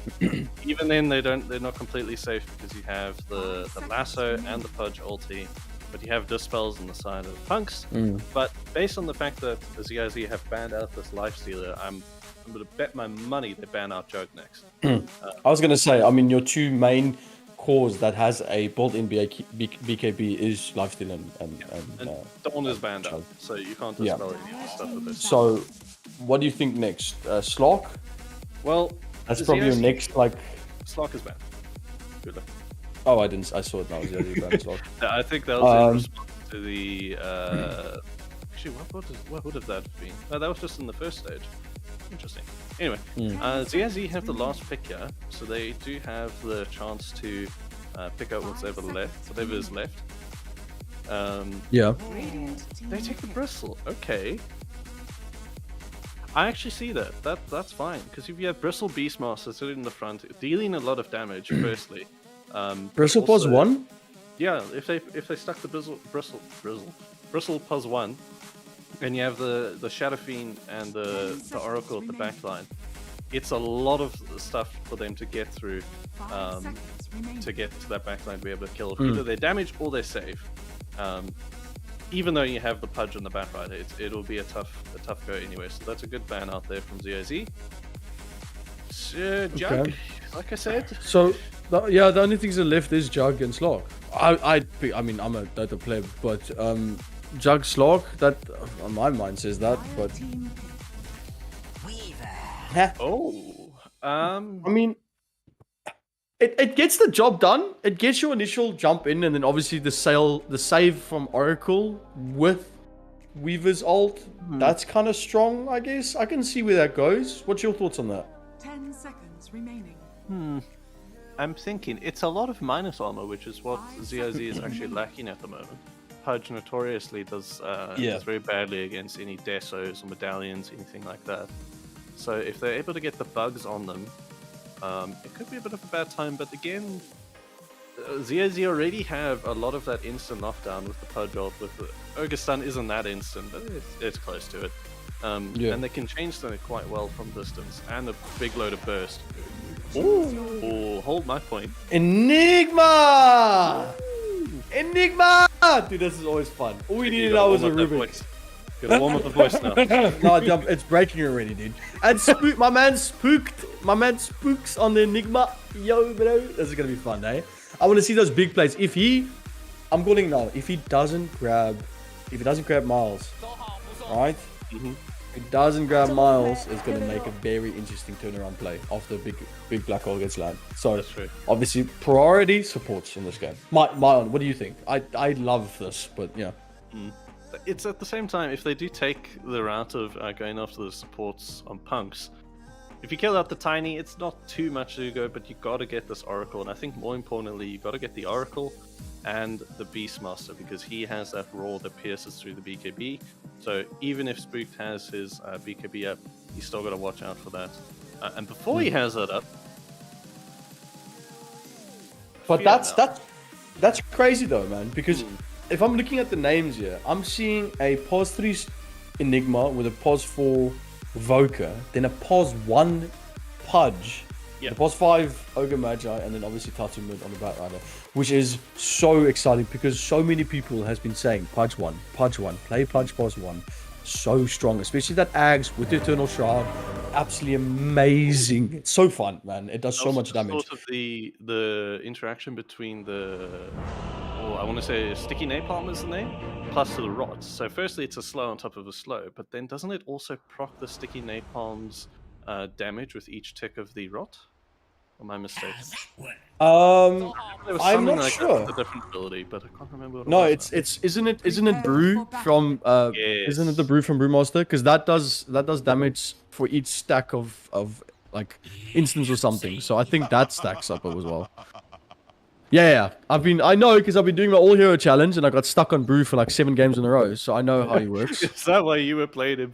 So I was the one who helped you get through Brew. No, you didn't, because we played against you guys and I lost that Brew game. No, yeah, but you then guys... I played with you the game after. And then we won. I know, but I had to lose against you first, which wasn't really fun. Well, that's the thing, Shakey. I always win. No, you guys had a Medusa, man. That didn't count. That didn't count. Okay, I'm not going to go into that game, because you didn't play that game very well. Anyway. You know what? Don't flame me right now. I'm gonna flame back, alright? I'm kidding. I don't have I'm a any techies ammunition. player. I have no soul. You can't hurt me. I'm a punch player, 30 dude. seconds to battle. We have the same breed. Anyway, let's get to this game. A little bit of a switch up. We see, I mean, last game, both these teams that initially had the same idea, trying to wrap around in the jungle, trying to force out any sort of... What is Jace doing? Unique? Does he know? Oh, okay. Saw it briefly. Unique saw too much, man. These guys have What the hell are you doing? 20/20 vision. As we see Punx and ZIZ staying on both sides. Radiant again for Punx, so they're probably choosing that. Oh, there's a little bit of a damage. You get the stacks up. The toss going back from Jace. He is going to be able to pick up that bounty. So that is going to be 2. Well, that bottom bounty is still pretty much. Jace, one more stack. Nick could cut out left. But I mean, the movement speed from Jace, he bought that brown boots early, so he's going to be able to back away from that one. Bounty Rune, hello? Is this EGL One or are we watching schools play? Why is this bounty still here? Huh? I assume both thought that the other Is would this- get it, are but we- hey, Unique's gonna see it in a second. Oh, okay, I was about to say, we playing under 14s here? What's going on, boys? I'm kidding. I'm flaming, boys. I'm flaming. Trying to pick up where we left off, but yeah. Oh, Unique. I thought so. Close. Like, I was just gonna... Unfortunately, he didn't get a soul. Yeah, he didn't. Yeah, he didn't really bring anything out there. Tatsu taking some damage. I see the good thing for Psycho though, picking up that wand early on, so it's gonna help him a fair bit. I mean, but the Ras is still pretty hectic. That's just gonna help him from dying, but not really sustaining a lane, I think. Oh, that's our first career done. Any bets on career deaths? That's 1 minute down. I don't know, and that's gonna be it. George. Lane wise, what are we thinking, dude? What do you think is what do you think is going to be dominant here in the first 10 minutes? It's a more interesting thing that we do have the POS 1 versus POS 1 matchup going on this time around. So opting to switch lanes, I think it's because they don't really want to have the Pudge playing into the Beastmaster at this point. So opting, well, no, sorry, other way around. They don't want to have the Weaver playing into the Enigma at this point as well as the Zeus. But this way, they both get what they want. Both the Oh, I see now. I see the Weaver went top. I get you. Yeah. This way, they both get... yeah, my bad. They both get what they want. It gives still a good bit of kill opportunity for Jarek, so he's not going to be two-faced about swapping anything back to benefit the Enigma, the Zeus, and a little bit of a toss back, though. Jarek is in trouble. That's a lot of damage being done by Freightix. Oh, one click. They do get the stun. Oh, no! The right click from Jace. And in the XD again in the back. Jace does get the avalanche. But this Weaver, man, the damage that comes through from this Gemini attack, as well as that Shakuchi, just, oh, man, that did a lot onto Pudge. And the Rot didn't help either, man. That's a rough one. Yeah. He's got to get a bit of damage out. Ooh, he actually gets the hook, yeah. Great hook, yeah. Lands it with a stun. From the back, the toss up from Jace. Oh, doesn't shoot it all the way back. Jace does burn damage, but it's only on level 1. He's going to try and get my Frank. He's going to go in the backline, does a little bit of damage. And Jace gets out again. Oh, wow. Good hook, though. Good hook from Jarek. Really good hook. I think that was just a little bit of the thing. I do it way too often. You click force attack around the corner to get it as soon as the fog breaks. Oh, mid lane, FICO and Tatsu. Oh no, TP in though. They might be able to get this one. No, they don't. Purifying Flames is up. He does need one though. They're going to get that very fire. He barely misses it. He needs a little bit more. No Purifying Flames. Hello? Oh no, he misses it. Not like this. No, Miles. And Tatsu. Oh my. It's the double mid. As he waited maybe a bit too long, took the damage from the tower, and got traded. I didn't even get traded. He got entered, man. Oh, rough. You don't like to see that, man. That's unfortunate. But that was exactly the way I was thinking this mid lane was going to go. If you get too many stacks of the sticky napalm onto FICO and the pushback with the flame break, it's too much damage. You can't deal with it, even with the full wand. I'm not sure if you had the full wand or just the full stick at that point, but it still wasn't enough. Miles maybe a bit late on the rotation, but at the end of the day, it's damage. And top lane, the hook's gonna come through. They do get the kill on to the Weaver as guy next door, Mr. Mikasa himself tries to back away. Does get the kill onto that swarm. And Jarek is going to have to be able to back away. But yeah, good fight. Again, Weaver very squishy in the early game. I don't know if you agree with me. Oh, he's still chasing. Hello? He's chasing. He's got boots. My man's ready. Toss up in the air. Right clicks there. Does he get any more? No. Gaza gets away. And the taunts are there. And so far, I mean, interesting. Like, for me, I feel like both these heroes are equally good and equally bad. Weaver doesn't do well against constant damage. He's very squishy. And Punch does very bad against armor reduction. Bot lane, get the kill on the Beast Monster. Was that a stun? What happened here? That was just the heavenly jump and the lightning bolt. Which No, there's more damage going to come out. He does get a little bit debuff on him. He's going to try and run away. Unique does have it up. He gets the vision, though. Do they have the right clicks? The possibilities. Oh, no, Miles. Miles so close to death. He runs back in. No. Miles. Oh, he fluked it. Ran back. Unfortunately, the pathing pushing him back into the lane, probably. He went down to that. Oh my, was that? He almost got out there. That was almost a clip. Oh my gosh. The one nearly saved him there with the lightning bolt. So he had a bit of life, but then, yeah, Spook just came around. Once he put that stun on him, he was dead already. Yeah, definitely. And yeah, so we let's look at the mid lane quickly. Even though this Bat Rider seems to have been dominating this lane, obviously also lead in terms of levels. Network wise, Psycho's not doing bad. No, he's not. He's doing well here. I think if I have to look at the last hits, yeah. So Fika has a big lead in the last set, so in lane he was able to get a lot of that, but now that Tatsu is level 7, he's just sort of... Bot lane, my apologies, jump in there quickly with Avalanche Touch combo, but he does get the stick off. Spook's gonna run away, and he gets saved by his Malefice. Nice. Good play. Oh, no! It is a Kobe shot from the back line as Astro cleans up that kill. That was a good one, eh? I believed he was gonna get that. Fooled me there, boys. Fooled me there. Dire's structures are fortified. So we were saying about the mid lane and how you said talking about the last hits of Fico. A Bat Rider, level 7, past level 6. Just give him the lane. It's like an old broom mother. Just let him have it. You can't really contest it. If you do, you're gonna lose at least one hero if you force a rotation. If you go up against 1-on-1, you're at most gonna trade. So no, the SF just opting to head into jungle. He has a lot of the damage built up from the Necromancer anyway, so he can jungle easily. That's scary though, seeing a haste rune bottled up by Tatsu. That's an opportunity for a quick rotation on that mid hero. So, I mean, I feel like Punch needs to be picking out that bottle if they haven't already. And just telling the team, like, hey guys, watch out. This guy is probably doing it. Especially Tiny. I mean, this is level 3 Tiny. Tatsu does look like he's ready.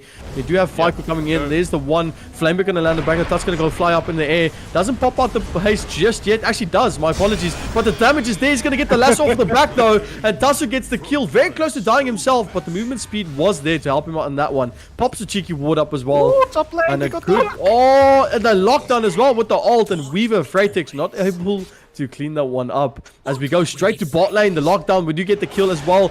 A little bit of a damage. Spook trying to get away this time as well. There's a jump up from Unique. Slows down a bit more from Tatsu. He gets the flame break on the back. Astro trying to run away. Avalanche coming on from Jace as he tries to toss them back. Trying to disrupt this fight. The Tatsu still trying to push towards his end as poor Miles takes the brunt of it all. He does pop out a little bit of heal, but Tatsu able to get the right clicks down. But that space created a lot of...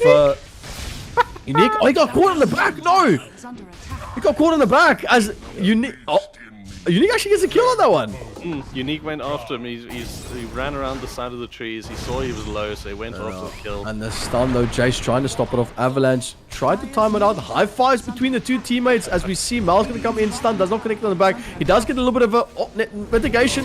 No. Oh, he does get the purifying flames. Mikasa, not like this. Okay, he has a killing blade. Mikasa. Oh, this is a tanky boy. Yeah, that is crazy, eh? And he has nothing. Breakfast. He has nothing. He just has... Oh, top lane. Jarek taking a bit of a damage. I think he did get the hook on Weaver, but the armor reduction... What I said earlier, like, the armor reduction is so crazy. So definitely something he's looking at. Spook down bottom. He has this black hole now, so it wants to combo it into probably a kill. Why does the demonic conversions do so much damage? Yeah, so 3 and 10, a little bit of a different start to what we saw last game. ZIZ really feeling themselves in this one. I think they're looking pretty good. They've got a good amount of pressure on. Definitely, I mean, after the confidence boost out in the previous one, it still stands though. Who do you think needs the most amount of farm on the side of Punx right now? Oof, this is a game of fighting. The Punx want to fight a little bit after. They have to deal with a couple of the factors from ZIZ.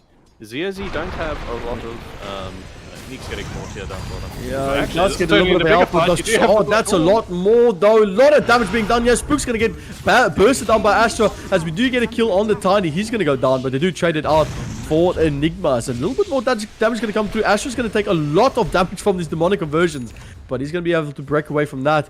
And the Purge from Fortune's End does a lot for that Ignite, eh? That's crazy. No, that's a big plus there for them. And the Fate's Edict as well, being able to put it on to the Beastmaster or the Tiny. You don't really need to right-click and save all that damage that comes from the Ogre and the Zeus. So, Unique. I feel like yeah, he knows. Miles knows too much again. He does get that Fortune. He's going to find Purifying Flames going to come out. They do get the Ignite going to come through as well. It's going to land straight onto Miles. He's a bit caught up in the trees. He's going to get a bit more, but the right click still hurt from the, like I said, the Monaco. He's going to pop ult and TP. My man is goated. He says, I do not waver in the face of danger, dude. And he just gets out immediately. So, good play from the supports. Yep. Top lane. Coach opting to go for the Ags build this game round. Opt for the Hood at the start as you would. Ooh, Tatsu mid lane. Woo! Might be in trouble. Oh, and the ult as well from the Zeus. The setup from Tatsu, so beautiful. I'm really sad I wasn't able to see that setup. That was just a sticky napalm, flame break. SF started channeling the ulti to... The top lane, Hook lands onto the Weaver. The ult's there immediately from the back line. Avalanche going to come from back from Chase, but they still get the kill on Freitex. Oh, and the punch delivers as he looks for more. No TP is going to come through. The toss there for the Chase, just trying to get him a little bit back. Tower does enough damage just to say Jarek to back away for a tad bit there. But man, that hook on Weaver was a nasty one. And good timing as well for him to get that off before the Weaver pops ult. His ult. Yeah. No, good there for Jace. Oh, not for Jace, sorry. Jarek. Jace at the top lane has not really got much to do at this point in the game. He needs to have someone to run around and get kills with. That would be the Weaver. But at the moment, it looks like he's just content with farming up with his Maelstrom. But Jarek, he wants to get some kills here. Oh, he's looking like I said it, but there's also smoke mid. So we've got two potential actions there. Hook's going to miss top. But it looks like Astra and Miles looking for the kill on Tatsu. As he does get raised down here by FICO. Does get a little bit of a frame break. Does get damage down. Miles going to come through, but I mean, hello. Batrider's just going to fly over. Yeah. Freitex going to get the info here on my man, Mr. Mikasa. Avalanche's going to be there. Stun's going to lock down. It's not a double stun, but we do get the support from Punch going to come through. There is 3 there. They do get the Ignite. Hook's going to land back onto the backline. No, ult's going to come for them. Do get the armor damage. Going to come through. Ult's maybe going to pop a fight over the stun. The stun, it lands, my boy. Connects it back to the black hole. It connects onto 2. That's just going to cancel out. Chase helps out the team. He tosses up the backline, but they do still get the kill on the 2. That Unique is still stuck into the middle of it. Freitex, the only man standing for Punx. As Spook has the blink timing, jumps in, and beautiful. Beautiful. Very sexy black hole. 10 out of 10. Salt on that and call it a meal. Oh my word, that was brilliant. Gorgeous, man. So, yeah, I mean, damn. Very tough, man. Very tough. So, we're looking at mid tower potentially falling for them again. Well, they got it in 9 minutes. You actually got it in 9 minutes previous game. And we're looking at, like, what, 14 minutes? Fortification, but I don't think anyone's going to try and defend that except for Jace. I think Tatsu, he'll get this, yeah. Jace is not going to throw his life away for this. You have mid Spook coming in, he's just going to keep pushing with the Eidolons. And, Miles, good bit of farm on him. He has what he needs to be effective at this point of the game. And Astra is the one that's a little bit behind here. He has that Helm of the Dominator at the moment, but he needs to have a few more items at this stage. Yeah, it's still a bit early, and asking from a lot of farm room, but he has to be the one making these plays and making sure that he has that roll up whenever there's a fight with Enigma in the area.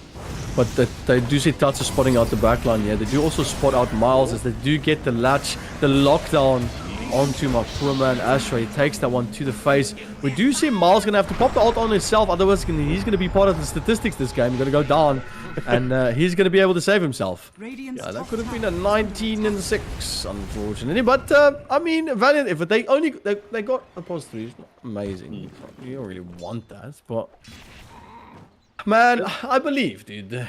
I'm really interested at the build here from Unique. He's gone straight for the shard, so opting to output a lot more damage for everything that he's Unique is going to take some damage to the face. They do get a bit from Freitex. Oh, no, the ult from Unique, the lockdown's there. They didn't get a chance to pop the ult. As he go down, the backline's there. Here comes the big ult. The Requiem of Souls going to connect onto the punch, trying to push him back as they try and save the team. Batrider, Tatso on the back, on the tier 2 side as well. The toss in coming from Tiny. Jay sees the vision though. Tatso goes out, trying to get more damage done here.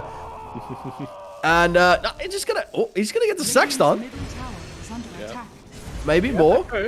Coming, but yeah, yes, Mikasa, this stun you cannot underestimate it. That multicast does so much damage at the end of the day. But yeah, ZIZ, they want to fight. They're here. They're coming. Oh, they got the lockdown. Jay's there with me with toss up, and they do get the kill. That's very important. Tatsu goes down. Oh, they're going to look for more. But the hook there. The tag. He gets the hook. They do get the smoke. The dust, my apologies, from Freitex. He's going to get spotted out, though. They got opportunity to get the kill onto Jace. He's going to fall down. Pop out the wand as Freitex pops the ult as well. He gets it back. Are they going to choose a possible... Oh, they get the target. They get one down. Last one standing in... No, Oracle's still there. My part. That's just 2 left, actually. They're going to be careful here. 5 seconds up until Black Hole's ready. So ZIZ, they can fight. They have no cooldowns besides that Black Hole to worry about at all. The Zeus ulti is a nice bonus, but the burst damage he supplies anyway is just fine. Especially with that shard now. Like you said, 9% max HP. That's crazy. It's a bit ridiculous. That's very crazy, yeah. But we dealt with it for years, so it must be fine. It's just only now that we see it as a buying thing that it's stupid. Anyway. Yeah, definitely. Pudge also looking for opportunity on Freitex. Does he get the hook? No, doesn't spot it out. There is some vision as Unique, because they're going to push onto Miles here, trying to back away. Does get the ult again. Back away. Does Unique? No, it doesn't have the cooldown on Lightning Bolt to stop out that TP, so that's going to be a free one as they back away. But no, Tatsu caught him. Yeah. I was going to ask you, the pause one from Punx obviously is Weaver, right? And he's been trying to get that Lincoln Sphere up just for trying to get away from Pudge's ult, which is going to be so big for him. But it looks like farm priority has kind of been going to the Batrider. Sorry, not the Batrider. It's been going to Astra a bit more. Astra on Beastmaster. Do you think it's because they need to get that the Helm of the Overlord, or? He's going here for that. I don't know. I think he needs to prioritize being a bit more of a playmaker. So going for a blink route, or maybe full stuff if he doesn't feel that comfortable doing the blink and wants to be a bit more utility as well. The Vlad is a good option, especially when you have the Weaver and the SF dealing a lot of physical damage, and amping that damage as well is very, very good for them. All three Unique spots out a bit. I do get the vision. Jake was very close to the hook there, but he was just out of range, so he's fine. Okay, I've just got into info a bit long to read. Anyway, yeah, ZSD just going to take this bot lane. Astra, he needs to be a bit more, not that he's not involved in these fights, but he's got to have more of an impact. Feels like he's been holding the raw just for the Enigma, which he's sort of forced to do. But they got to find a way around that. How they do it, I don't know. I'm not the pro player. They got the pro player. Oh no, no Lincoln's full. He should be fine. Oh, he does get stunned. They might be able to turn this around. The roasting come through from Astra. Opportunity has arisen, but no, the TPs are gonna fly through from ZIZ. And man, Astra had to pop out his all. Do they get the stun? He's gonna TP out. There's a long TP. The hook. No, Jack grabs Astra as he goes down. Where did he TP? That was like a 5-second TP as Miles takes another one to the face. Here comes the Ignite. It's gonna back in the way. The ult's gonna be there as well. Another TP from the ult. Do they have the stun? Not this time, Mr. Miles, unfortunately. There's another stun from Spooked, and it's gonna say, nope, my man, you're not going to do this to us a third time around. Third time not lucky. Third time not lucky. Oh no. Jarek has the blink now, so the Weaver's problems are going to be so much worse. And he gets a nether shawl. Okay, just give the game. Gaben, just give it to them. Just have them like force win or something. See, and the timing for that Lincoln's couldn't have come Like, should have come sooner. Like, he's very far away. And how much is that? He's sitting at 2,950 gold away. He's at 1,000 gold away. 2,000 gold away. Yeah, whatever. One of those two. He's 1,000 gold away. So 1,800. I need to make it correct, dude. I'm Long freaking time out since here. school, right? Yeah, long time. No maths, dude. No maths, dude. Load shedding has been it's been ruining my No head. calculators doing. No calculators. Yo, where's that Sompompy, dude? Let me pop out some maths here. But yeah, I couldn't have look, dude. Ags with Eternal Shard on Pudge at 9 stacks. That's tough. That's a tough day. That's the same. I've been looking at this Lincoln's, right? He's been building it from the Perseverance Assault. What the hell is going up here in the top left? Oh, why is Jace here? Wait, what? Why is Jace here? He needs to watch out. Oh, he doesn't have any. He just used lightning bolts for TPs. This is what Miles has been doing, but why is he there? I don't know. Maybe it was just. He placed this one Memeing? deep ward in their jungle, but it's not like they're going to be playing around that area going for kills. So Yeah. Courier snipe, Maybe. Oh, Jarek! Oh, it lands out. Backline. Jack gets one. He gets. Okay, that's one. That's just one. Yeah, that's just okay. One I was and looking for more. You hyped it, George. Like you were like, oh, Jack, and I was like, what? There's 4, like 3 ult team fight. It was just a hook. Well, he blinked in and then ulted. Yeah, it's fine. Okay. All But right, cool. It's a kill. That's a kill. Radiant's middle tower I like is under team attack. kills. I like content. Okay, Radiant it needs to structures be are fortified. TikTok worthy for me to scream. Like This that's Lincoln Sphere. yes. He's been building it this whole time, and I'm thinking, I understand the reasoning and the logic, right? Especially when you have these BKB piercing spells, which are the things that are disabling him.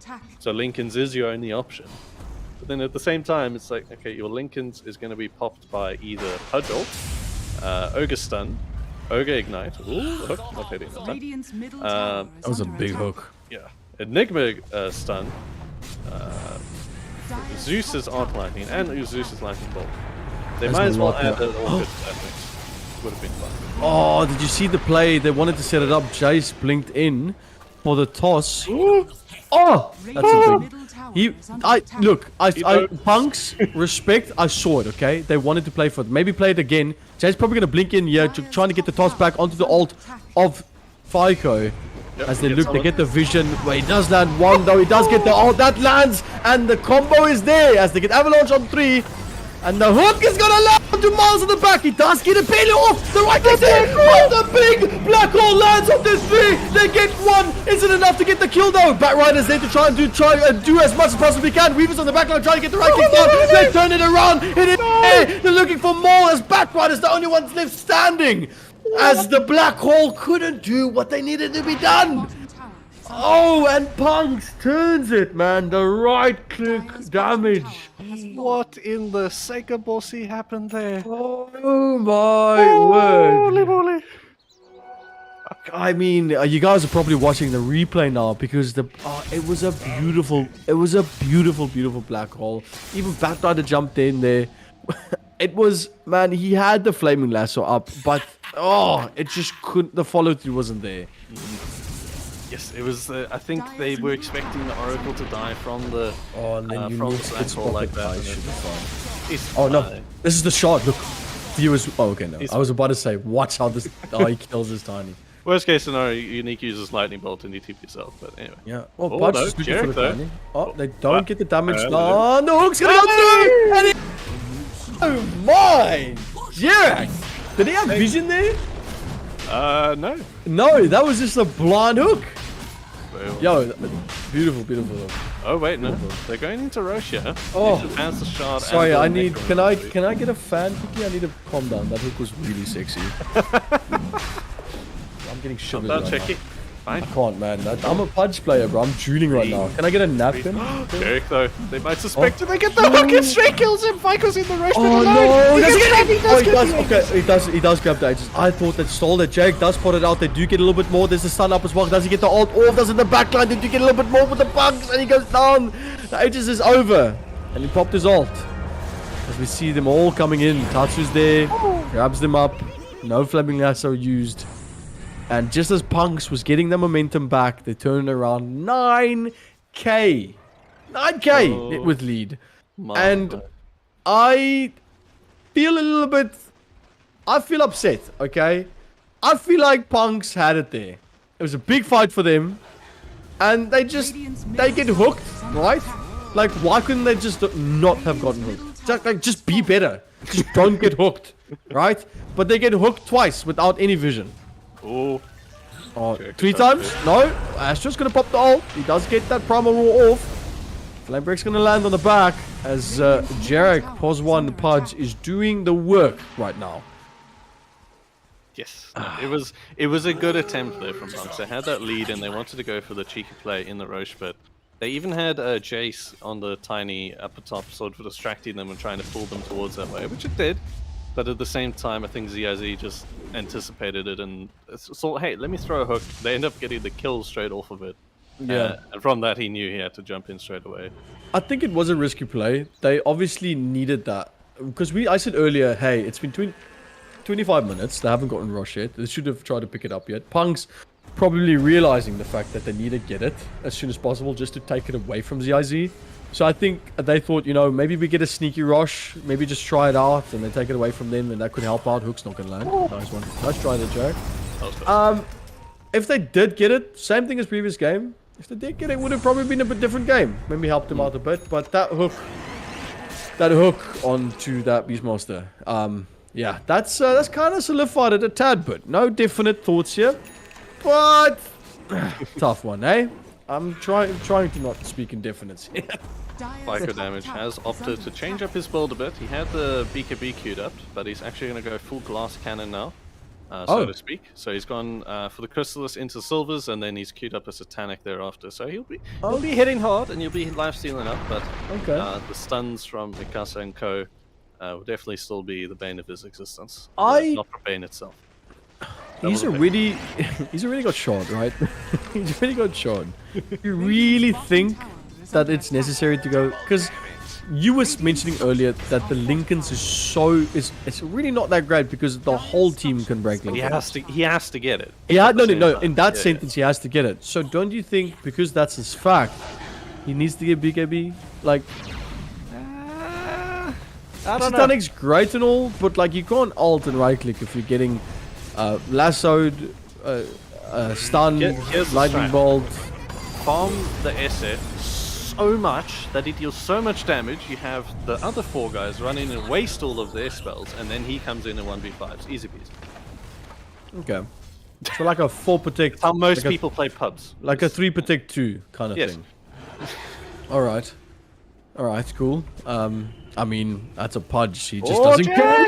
As well as I said, Freitex gets the ult. He didn't get the vision though to get the ult off, so that's really big though. Buck's going to connect on 2 as we see Tatsu setting up for a kill. He's going to jump on the backline, gets 1. The most important one. Avalanche Star's going to come through. They do get the trade. Big kill though. Unique pops the ult. Has to get Enigma. He doesn't get the black hole. And it might be a turnout. Immediate smokes going to come out from Punx. They're trying to follow up on the more kills though. They get a little bit of damage down onto my man, Mr. Mikasa, as this guy runs for his life, but the right click's going to fly through. That's Silver's doing its work.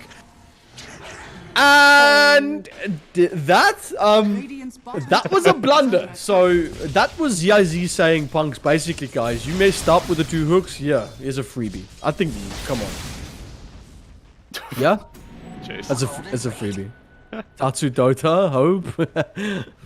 Well, Tatsu did make the right play there. He went on and he got in on the Oracle, was bringing him back towards the middle of the fight. I think what they needed there at the exact same time as Tatsu got tossed up was for the Enigma to jump in with the black hole and stun all of them there in that spot. Because then you had the Oracle outside, you had the Beastmaster in there. All that could really help was, I think it was just the Weaver that was just on the edge. Maybe the Tiny. And then Pudge can jump in or even jump the back line and go for the others. I agree. Because I've been seeing in fights. Yeah. Because we were saying in the drafting phase, we're saying like the person that they need to watch out for the most, that needs to be in the black hole is going to be Miles on that Oracle.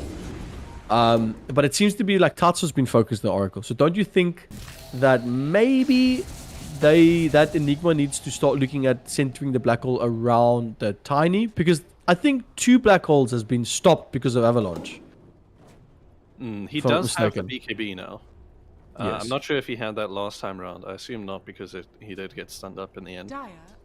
So now the only thing for him is the Beastmaster, the ulti from him. Yeah. Beastmaster So- and Tiny is probably his biggest worries. Yeah. Oh no, wait. The Raw goes through BKB, right? Yes, Raw goes through Yeah, and okay. Toss goes through, but I'm actually not sure on the interaction with Dyer's Toss if it's... bottom- Oh, you can't It's toss under in attack. Black Hole because you're stunned. Yeah, but you could stand next to him, I guess. If he stands like behind the Enigma. What? No, he doesn't have the range. He's gonna get pulled Is into he Black against Hole. him? Okay. He's I a- think trust. I think my man's not gonna.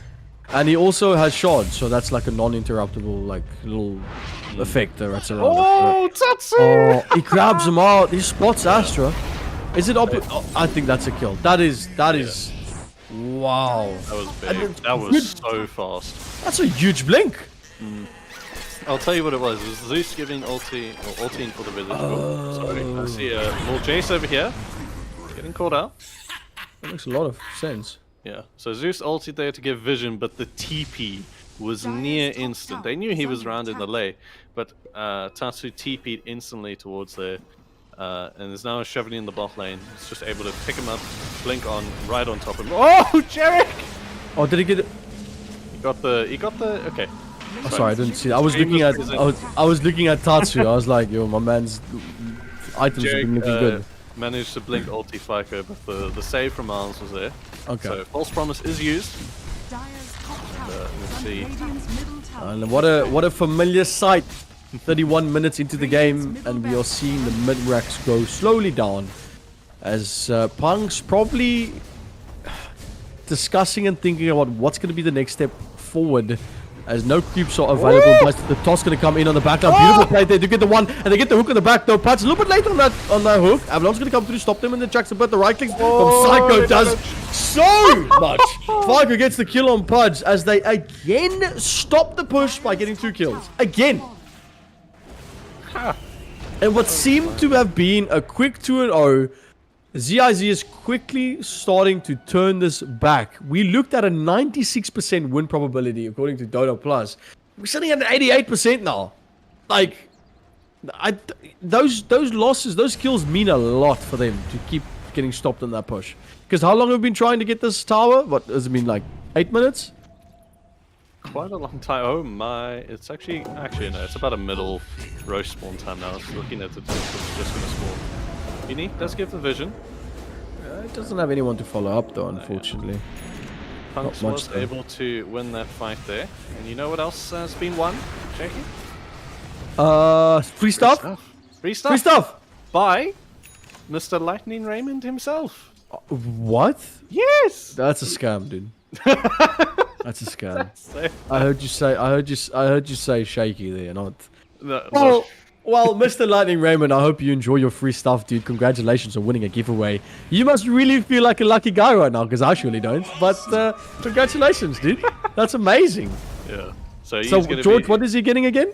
he's getting the brand new, not even on the market yet, Evetech Stealth gaming glasses, which are the blue light blocking glasses. So you can game in more style Wow. and save your eyes for when you're 50 as well. Tatsu, bottom. He does get the lasso, though. Turn it back to the game, though. They do get a little bit of action, though. Astra's going to go for the ult. No, he doesn't get the vision, though. As we see a little bit of a fumble there from Astra. But he did save out his teammate. And Tatsu was brave. It was very brave. For him to just jump in like that. He almost got the kill as well. But this is getting to a point where it's very difficult for this Batrider to get quick kills. Because Tiny... 24 armor. That's a lot. Oh, he was underneath towers. But these guys are getting tanky now. And it's going to be very difficult. What on earth is going on with Pudge? Never mind. That was very weird. What was wrong with him? His model had He had like a weird... salad? No, he had like bubbles and stuff around him. It was very strange. That's his passive, man. That's his fleshy. Oh, is it? Yeah. Come on, Pudge player. I don't play with the persona, dude. Why would I play with the No, persona? it's on the normal one too. I When don't you have activate that. it makes a little bubble thingies. No, I don't have that. What? I don't play with that. It doesn't match my set. No, it's not on the persona. It's on Pudge. After they made the change. Dude, if I'm a Pudge player and I'm looking at my hero the whole time, I'm playing Pudge wrong. Alright? Okay, that's true. I'm always watching other people. I never watch Pudge. Because my hook needs to hook them. I don't need to hook myself, okay? So, counterpoint. You don't do the self-cast, cast it backwards and surprise them move. No, I know. That's like... That's just crazy, man. Dyer Scanning. Oh man.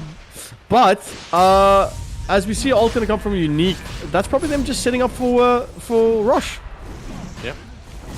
This is going to take a while for them because they don't have much minus armor, mostly magical damage coming on from ZIZ. I mean, you say that, you say that, but like that's a Pudge with 14 stacks and a lot of damage. So they should, I think that's gonna be pretty quick, and then also the stacks from the sticky napalm is gonna do its work. So George, it comes to this point where I ask you, what do you think is going to be the best point for Punx to keep trying to get this defense on to onto their top lane, onto the high ground. Oi, that's it. Rustig nou, slowly, bro. Down boy. Down boy, man. This man is ready. These oaks are hooking like crazy, bro. I like it. They are just, so yeah. Back to the question. What do you think? Punx will be able to turn this around. They're gonna have to nail everything. They have to have a perfect team fight. I think they've been doing this combo of Jace tossing back into the SF ulti to pick up the kill, and it's nice when you get a 4v5 fight thereafter. But if they can get it onto the Pudge or the Zeus, or more importantly the Enigma, it'll be a big bonus to them. But Enigma is nearly done. He's about 700 gold off of his own Lincoln Sphere now. So then even if he pops up BKB and Black Hole, they got nothing to stop it this time around. Okay. And Lincoln's is done on Weaver. What do you think about that? Finally. He's been building into the Scotty for some time now. Okay. Yeah, he's far behind. He's the second lowest of the cores at the moment. Only Astra that's sitting below him on the Beastmaster, but that's to be expected in this sort of game. And item-wise, man, what crazy things have been? Oh, Tatsu? Oh. Did you see him? I don't think I see him. I What think- I crazy? No. He Wait, they doesn't see know Tatsu. anyone is behind Oh, him. this is the hunt. Is it the hunter becomes the hunted? No. I thought the whole team was you see everyone just top trying to, but yeah. Item-wise, I see there's an E-Blade on Pudge. What else has been, like, what do you think should be like a big turnaround? Obviously, BKBs are like quite huge in this game. Both sides. I see a lot of BKBs. But E-Blade's that's pretty normal for Pudge to get. That's what it gives you: agility, strength, intelligence, and obviously the benefits of the increased magic damage. Yay! Jace, man, this guy's always playing with fire. He's a cheeky man. He's a super freak. Radiant's Super bottom tower freaky. is under Okay, they're Shire. So yeah, I mean, item-wise, it's BKBs. BKBs all around. It's not really helping this time, but E-Blade does connect, but does not land the hook. hell. Good jump of a cycle. Okay, and a break as well. Silver's Edge doing the most.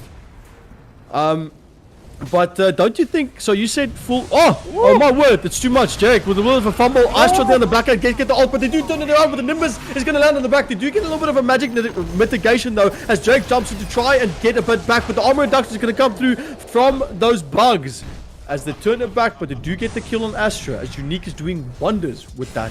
He's obviously got his Ags up, and that is a refresher. That's a refresher around the corner. Opportunities. Jerk, yeah. Yeah. He has that Aegis, so he's not too worried about dying here, but he wants to die at the right moment. Yeah, Sticky Napalm's doing so much, keeping them back. No blinks available. Constantly getting like timed out there by the flame break, and blinding from Jack. He's vulnerable here, but he does have hook and blink off. So, man, the flame break from Tatsu is just constantly pushing them back. Just this SF does smack. Oh, he does, eh? And he's going for, what is that next item he's going for? Butterfly. No right click from ZIZ, so not big times. Oh, the Black Hole lands on two. Pun's gonna come in, trying to do as much as well. And Oracle gets grabbed out there by Tatsu. And he's a big 1-2 buybacks gonna come through from Punx as they're trying to pick it all up. Spook's gonna get a little bit of right click damage, but they do have the Nimbus there as Drake continues to try and push it up. He does get the E-Blake down on himself, but no objectives though. It lands on Jace. The Link is gonna get up. He's gonna toss him back. The Rushing will fly through from this SF as the Weaver trying to pick up the pieces, all while Jace just takes the onslaught, and the ult's gonna come from a sidekick, but Unique, he gets the killing spree onto the Tiny as we get Aegis down. One dies on ZIZ as they still push this bottom racks. This is the second game in this series, and we're waiting for this play as ZIZ push the bottom racks, and that goes down as they lose, Radiant's bottom barracks. as Punx lose this team fight. And man, bro, that was good team play there with that black hole. Yeah, Spooked able to jump in and get it onto all three of them. Miles actually wasn't in it at the start, but the Shard was able to bring him back in. And yeah, just not enough save once that Oracle is on the inside. You had the 3 buybacks coming out instantly. The fight looked good thereafter, but they just had to back off from Jarek at the start because they knew they still had that Aegis. So even if they killed him off, he would have come back at full health, and that's not something you want to deal with as a Pudge. But this is exactly what you said earlier, is that if they get the black hole down correctly, the jump in, now then he breaks the linkage with the E-blade, the stun's gonna come through, the Nimbus when Unique cleans it up, and they get the kill. Jarek using that E-blade to his advantage, breaking that Lincoln's, and Psycho with the right clicks onto Enigma on the backline, the jumping from Jarek on the back, but here comes the roar, does give him, but the flame, the lasso, it lands, a little bit of a save there for the backline. They do have Midnight Pulse to do some damage as well, and he's gonna go into Tatsu. Tatsu's gonna push up forward to try and look for more. Here comes Alpha Unique, that's gonna clean up the kill as we get a buyback coming out here from Freightex, and they're trying to pick up the pieces, and then GG is called. ZIZ takes the second game of the series, best of 3. Congratulations to an absolutely beautiful second game. Oh my word, ZIZ played that last fight to perfection. The E-blade on the Pudge from Jarek, able to pop the Lincolns, ulti off the Weaver, and he had no buybacks. 3 buybacks used the previous time round, and yeah, couldn't do anything at the end of the day there. So that is ZIZ taking it in a swift 2-0. Completely different sort of draft style that we saw between the two of them. So a lot of versatility from ZIZ coming out through this one. But oh man, that was a good one. Shakey. Oh, dude, and it just shows that mimicry is not always flattering, dude. Like, if you try to mimic people, that doesn't always mean it's gonna work, bro. Like, they went for the kind of same build. They saw how well the Tiny worked for them, how good it was jumping the backline. They saw the Beast Mortars content, but it doesn't help that you pick up these really good heroes, but they don't have the farm that's necessary. That Weaver took ages to get his farm up, and by the time he was ready to fight, yes, Punx got a few fights off of ZIZ, but it was just too much. I mean, it was a lot. There was really a lot. No, that is going to be ZIZ taking a 2-0 over Punx Interactive Gaming here in the upper bracket of EGL One Season 3. Oh, so good. I still love saying it. It's so good. Every time. But that means they're going to head up into the upper bracket for round number 2. They'll be facing off against Duck there. So still a hard matchup ahead of them. Punx heading into the lower bracket, going to be facing off against Platoon Team Merciless, and they're going to have to make the long run now in this lower bracket if they want to have a good result here compared to their last time. Last time out wasn't that good. I think they ended up tied 6, so not up to their own standards. Yeah. Okay, so good improvement then. Good improvement, but they gotta. I know the guys have their ambitions set a lot higher, so it's going to be a long road for them now in that lower bracket. But ZIZ, the men of the day, taking it 2-0 in convincing fashion here. So yeah, Shakey, thank you for joining us. It's a privilege to have you on the EGL cast as always. So yeah, what was your? I just want to ask one quick thing. Favorite moment from the game? And you favorite moment from the game? You can't say a specific Pudge hook. Favorite moment from the game. Come on, man. Why can't I use Pudge? It definitely would be. It definitely would be the turnaround from Punx for just the way that they stopped some of those black holes. There was one specific moment where the Avalanche came through, stopped the black hole, and then they turned it around.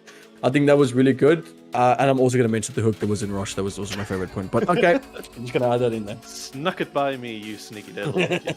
No, that is it. That has been it for round number 1 of the upper bracket. So join us next week with more Dota 2 action. It'll be Bench Warmers and Taken Esports and XD and Aura Gaming, which I know Shakey will be having a good time looking at there. So yeah, join us next week for more EGL One action brought to you by, of course, Dell and Intel. So yeah, we'll see you guys next time. Cheers. Good one, guys.